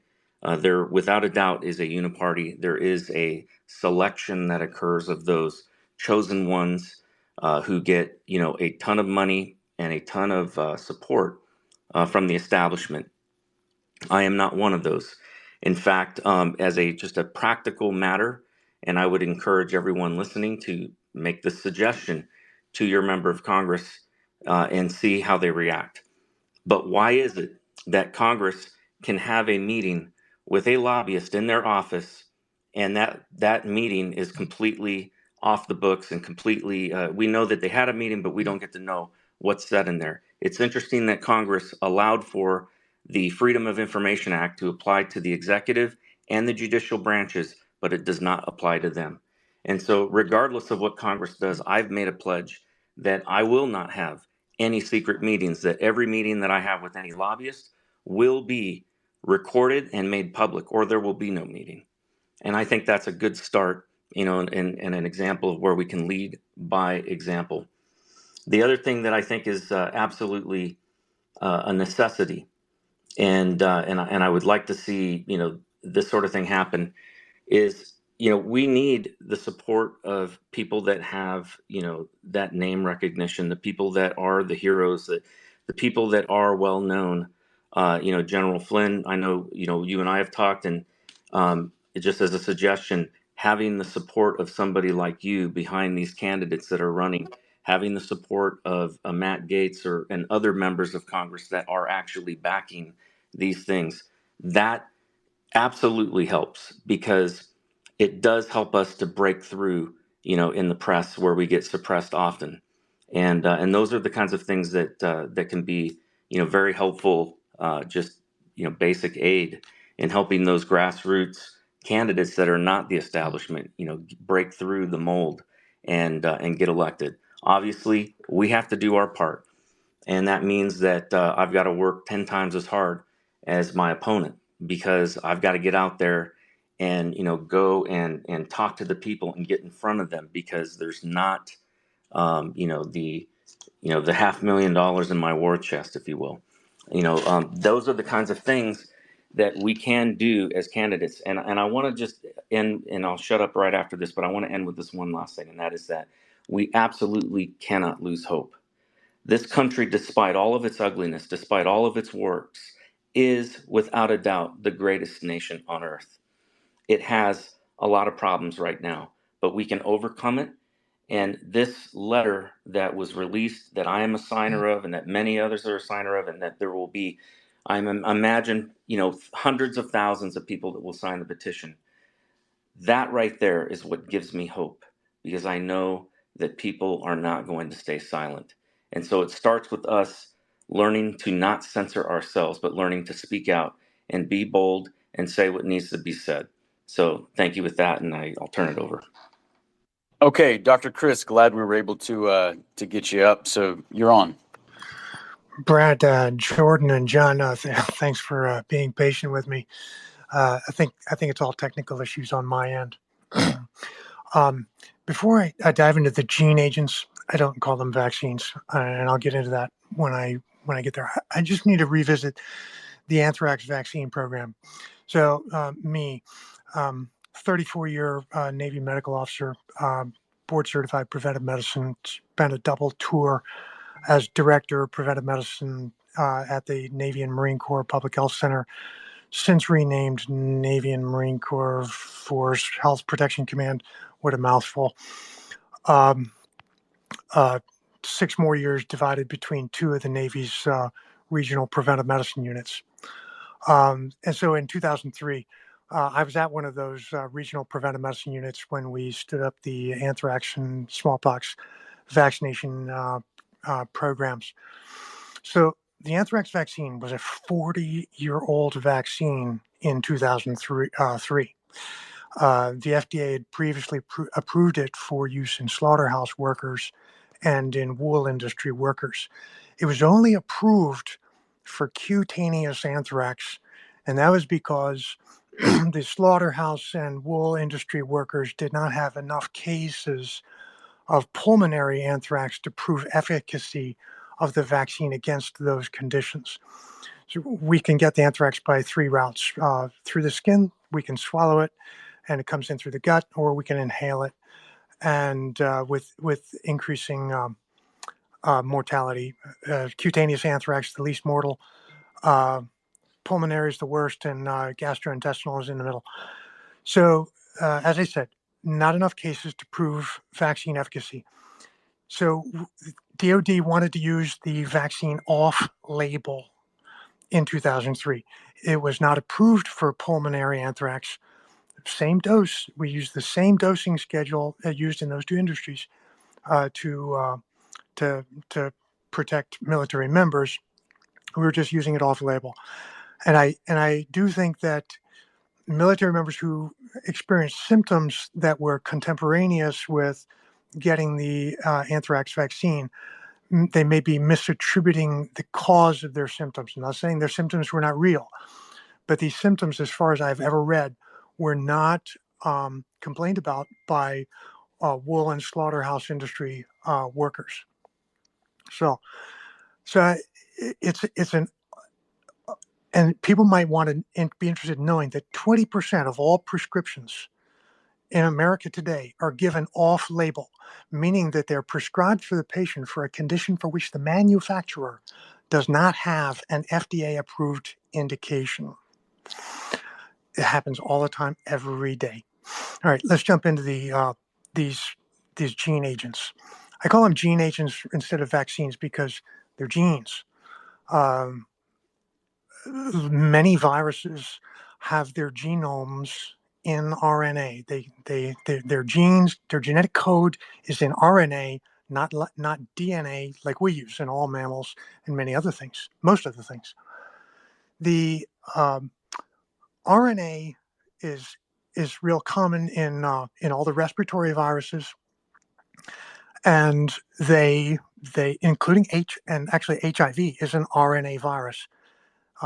RNA does a little trick called reverse transcription. It back writes its RNA genome as DNA into the host cells, host immune cells, so it can never be cured. And so a sequence of nucleotides, RNA, that codes for a 1,200 amino acid protein, the spike. This is a gene, and it's no different from the actual gene in the virus. It's a gene. Now,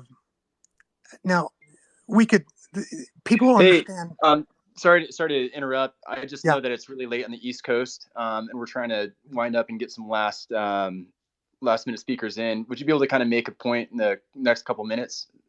Yeah. So anyway, I wanted to focus on some of the harms that these agents cause. The harms they cause are legion, but there a number of them are associated with specific lies, and the lies are legion too. We were told, for example, that the RNA goes away after a few days. There's now been researchers that have found that the RNA has persisted and is recoverable for up to 6 months. 187 days was the tops. Many people have what is called long COVID. I think there's room in the cards now that this is actually long vaccine. And I mentioned this reverse transcription because it has now been proven, both in vitro and now also in vivo humans. This just came out within the last few weeks. A paper was produced that detected the vaccinal DNA that was reverse transcribed from the vaccine RNA in white cells, the lymphocytes of the immune system.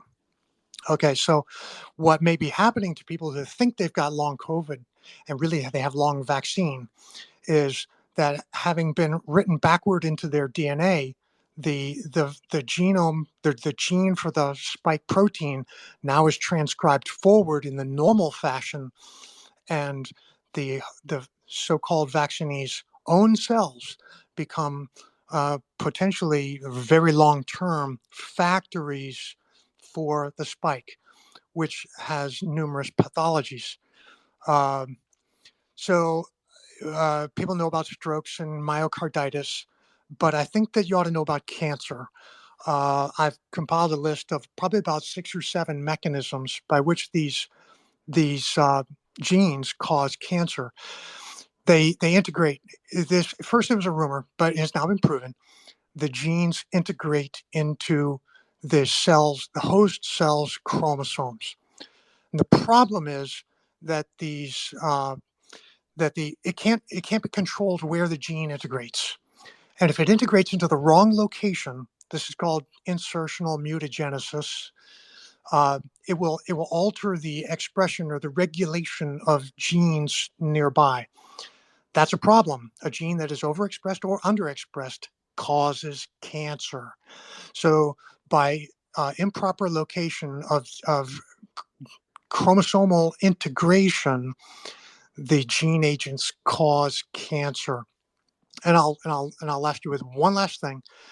A severe infection with the virus, we've seen increases a substance in the blood. It's a regulatory molecule called PDL1, programmed death ligand 1. A ligand is something that binds to something, a receptor. The PDL1 binds to a receptor called PD1, which is on all of your lymphocytes, B cells that make antibodies, T cells that do things. They kill cells, they kill tumors, they kill viruses. They help program B cells to tell them what antibodies to make. And then there's another cell is called a natural killer cell. It also it's a dedicated search and destroy cell. Well, all of these cells are studded with PD-1.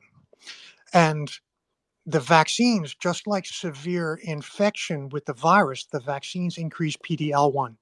At low levels of binding of the receptors by PD-L1, PD-L1 functions like the brake or accelerator on your car. More binding, that's the brake. Less binding, that's the accelerator. But at high levels of binding, the PD-L1 basically induces self-destruction of all three of these lymphocyte populations. So what used to look like immune exhaustion is really probably immune self-destruction. And we could talk about, and because all of these cells are involved in tumor surveillance and suppression, especially PD-L1, and through this PD-L1 mechanism, this is why we have turbo cancer. This is the most likely explanation. And I'll give you actually one real short last one. Well, hey, There's a Chris, new is there a place people can go to follow your work? I just know we're kind of winding it down. Is there a place that people can go if they want to research this more? Chris? All right, looks like we lost Chris. Let's move on to Ann, please. Thank you. Hey, Brad, thank you so much. Great space, great people. I loved a lot what Dr. Jane Ruby was talking about. And her passion is just remarkable, and her expertise is outstanding.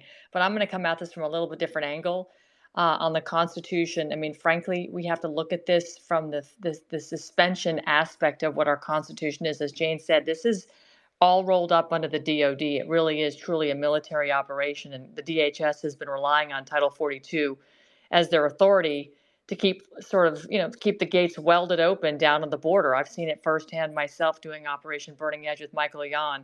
And if you read 42 CFR Part 70 and 71, you'll see that the government agencies are actually operating under the suspension of the Constitution. And they're using medical martial law. And little known fact, if you look up in the Federal Register on December 9th of 2020, they actually declared a Marburg pandemic. And that's they declared a national emergency, again, suspending our Constitution. And so this is the reason why they're able to get away with this. I just did a post earlier this evening on it on my Twitter page. If you just go to my Twitter page, you can read up on all this, and I give you all the links. But we also have a problem because Alex Azar, our Secretary of Health and Human Services, also doesn't even have a valid oath of office on file. We did the Freedom of Information Act requests over a year ago. We've sent these packages all over the place. We've put in a petition for a writ of quo warranto. By what authority do anybody in the Biden regime have power when none of them have a valid oath of office on file? So this comes back to what Jane said that I've been working on, which is tactical civics, because we can't rely on the people in D.C. at the District of Corruption or the District of Criminals. It is we the people, as we are the government, we need to stand. And, part of our duty is we can actually form county grand juries. This is not unlawful. It's been done for 1,000 years. Grand juries have been around forever.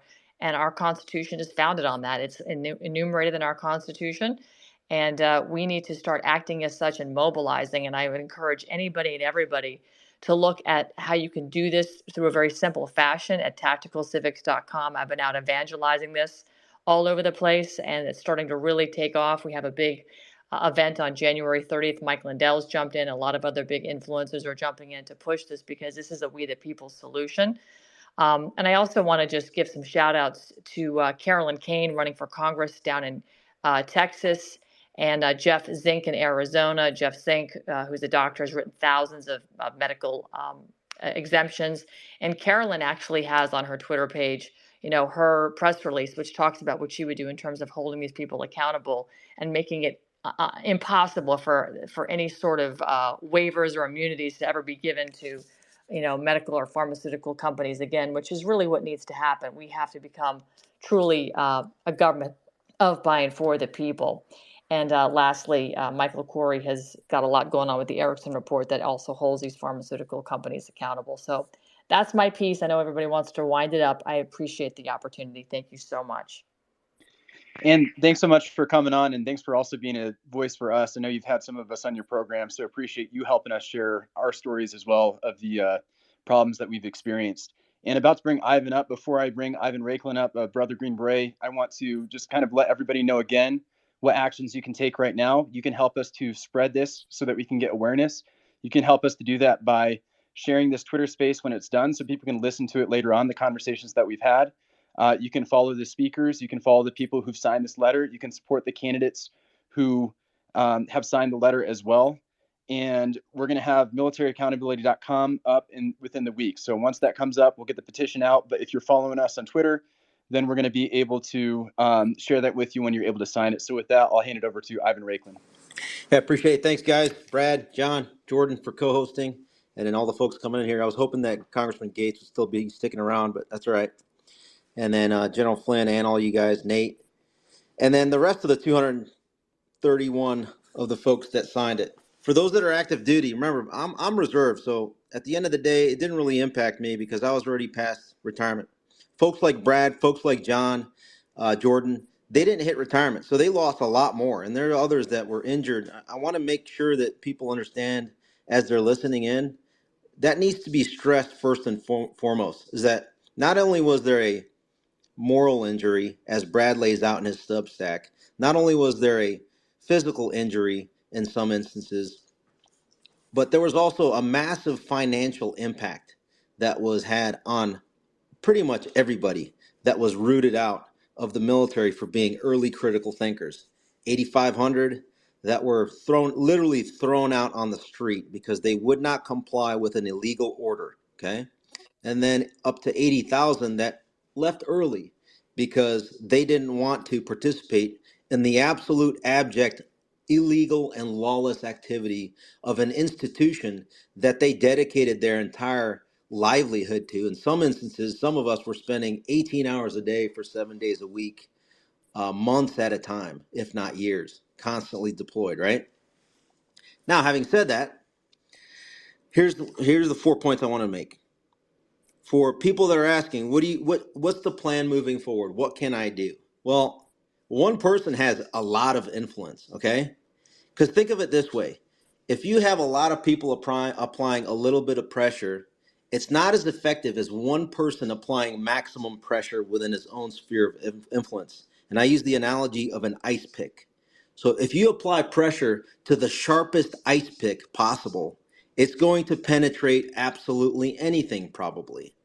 And I mean that in a way where you need to educate yourself on this subject matter, or whatever subject matter that we need to, specifically as it applies to this illegal mandate, so that you can confront those that are reticent at a minimum or complicit in promulgating the unlawful mandate, to get them educated on the subject matter. And you do that, and it's most effective in person, right?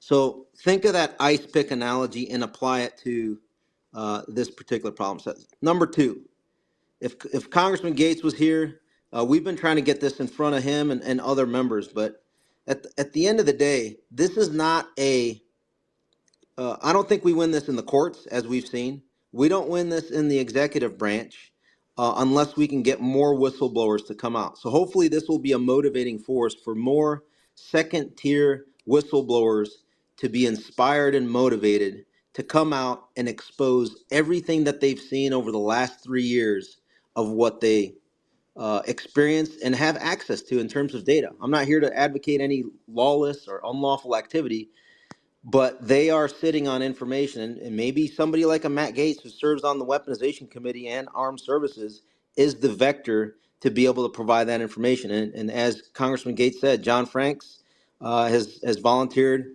graciously to be the conduit to help facilitate those connections if you guys want to use that. I know Nate Kane has been through that whistleblower process. Kyle Seraphin, as well as other folks such as Doc Chambers, Teresa Long. There's many of us in here that have been whistleblowers. So if you're a member of the executive branch and you're listening in and you're absolutely sick of what you've seen and you're now finally able to or willing to take that bold next move and join us, we need whistleblowers, right? Because that's what's going to expose all of the rot in the very institution we're trying to clean up. Number two, the going back to the Article 1 branch. You have several committees that are responsible for exposing this rot.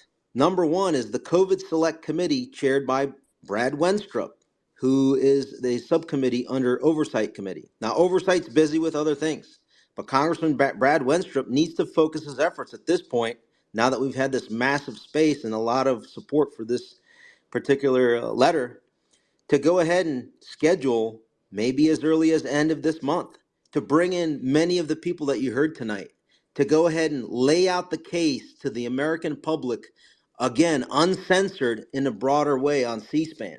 Because the FBI cannot censor C-SPAN.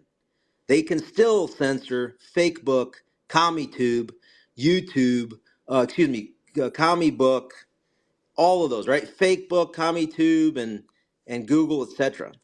We need to get it out there. The other committees are going to be the Armed Services Committee, Subcommittee on Personnel and Readiness. But still, a subcommittee is not that powerful. A chairman of the committee, Mike Rogers of House Armed Services Committee, he's probably one of those that Matt Gaetz was referring to. Remember when they had the altercation in January? It's because Matt Gaetz was calling him out probably, and that congressman, Mike Rogers, is beholden. These are my words and my assessment. If you follow the money, beholden to those defense interests that are destroying our national security and are destroying our nation. So what do? We need to expose him and bring the necessary massive ice pick level of political pain so that he folds. Okay?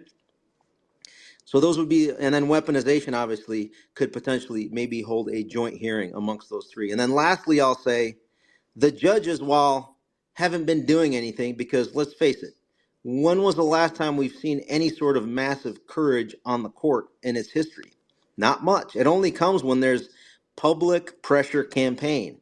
And now that we're able to organize in an uncensored fashion here on X, and then hopefully in the House via C-SPAN, we can then convince with content neighbors, friends, and family members of judges that are hearing these particular cases as they apply to addressing the illegal, unlawful, illegitimate, belligerent COVID, I call it the CCP-19 mandate, that mandated and coerced folks into accepting, in some instances, if it was the Pfizer or Moderna, DNA mutilation injection.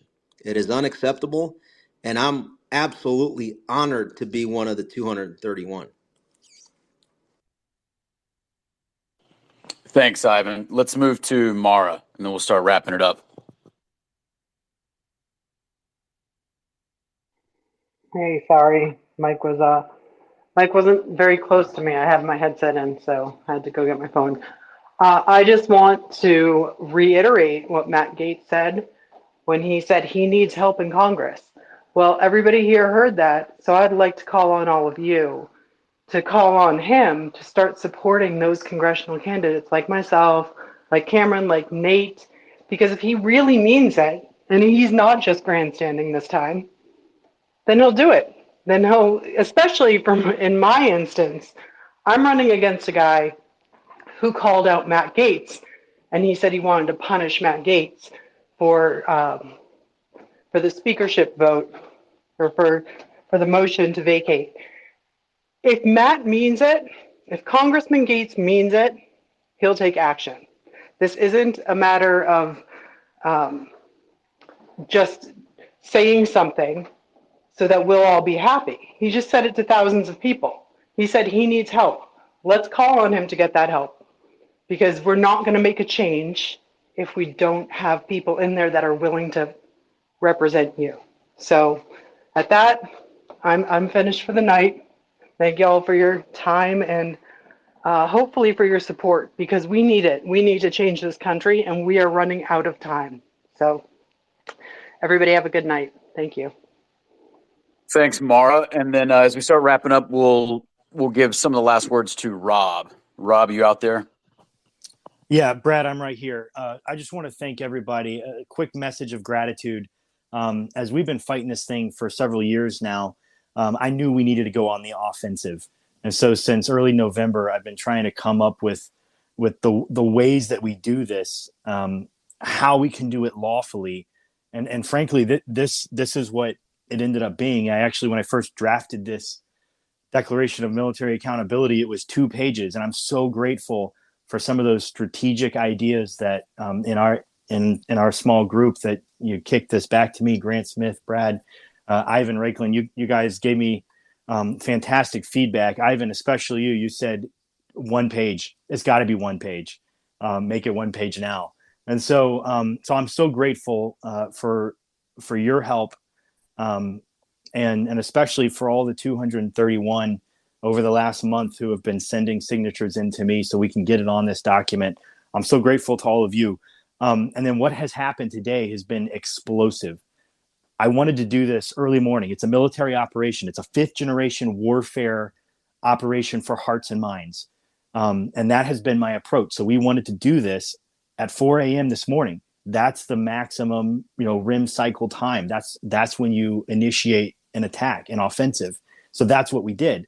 And I am so grateful, Brad, to you and all those who have made this offensive a reality. I think it took people by surprise. It's what was in, our heads as we were strategizing for this. And the outcome has blown me away. I can't believe that it has reached the number of people it has reached, and it has elicited this sort of response. So my brother is feverishly working on the website. It's militaryaccountability.com. We hope to have it live tomorrow. We have drafted the petition today. I sat down and wrote it out, and we hope to have it there with the declaration on the website, militaryaccountability.com. There, all Americans can make a similar pledge that we will hold our government leaders accountable. We no longer consent to be governed by those who use their positions to enrich themselves and to trample our rights. We are going to remove them. And so all Americans can make that pledge there at militaryaccountability.com. And I am so grateful for all of you, the thousands out there who have listened here, who have helped to spread this. Keep it up. You have from all of us, the 231, you have our gratitude. Thank you for standing with us. Thanks, Rob. Thanks for your words tonight, and thanks for everything that you've done, particularly with this. You certainly are a true leader. General Flynn, thanks so much for being here with us tonight and for speaking and sharing some of your words of wisdom with us. I just wanted to ask you if you had any parting comments for the group, sir. No, the only thing I would offer is just follow up. Ivan kind of hit on a couple of key issues, but we, now is, this is the kickoff, right? So now we got to get this thing over the line, so to speak. So follow up and just keep driving. And I love the comments here that Rob just made. We have got to get this country back. I mean, and this is how we do it. This is how we do it in the country that we continue to have. So I'm with you. I'll do it as much as I can with what I've with the time that I have. But I'm with you, and I am for moving this thing forward. So God bless you all, and thanks for doing this. All right. Thanks so much, everybody, for joining. And again, just to reiterate some of those action plans, things you can do right now. As this Twitter space is done, go ahead and share it. We recorded it, so share it with others so they can listen. Going ahead and share that letter with others so we can continue to raise awareness. Those people who are here as speakers, please, follow us, share our content. I mean, a lot of us have been speaking out for a long time, and this is just breaking right now, but many of us have done other interviews, op-eds, things like that. So go ahead and support those candidates on the list, follow us, share this information. And with that, I'll hand it off to Brad to close out.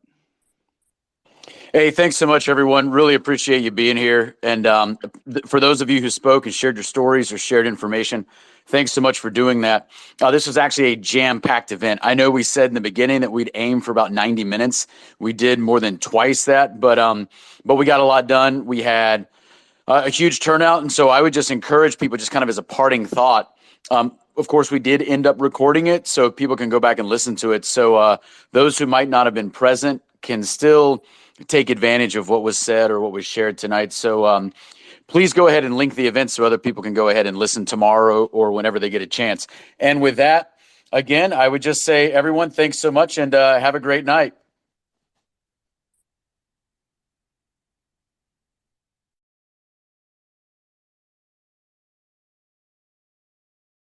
listen tomorrow or whenever they get a chance.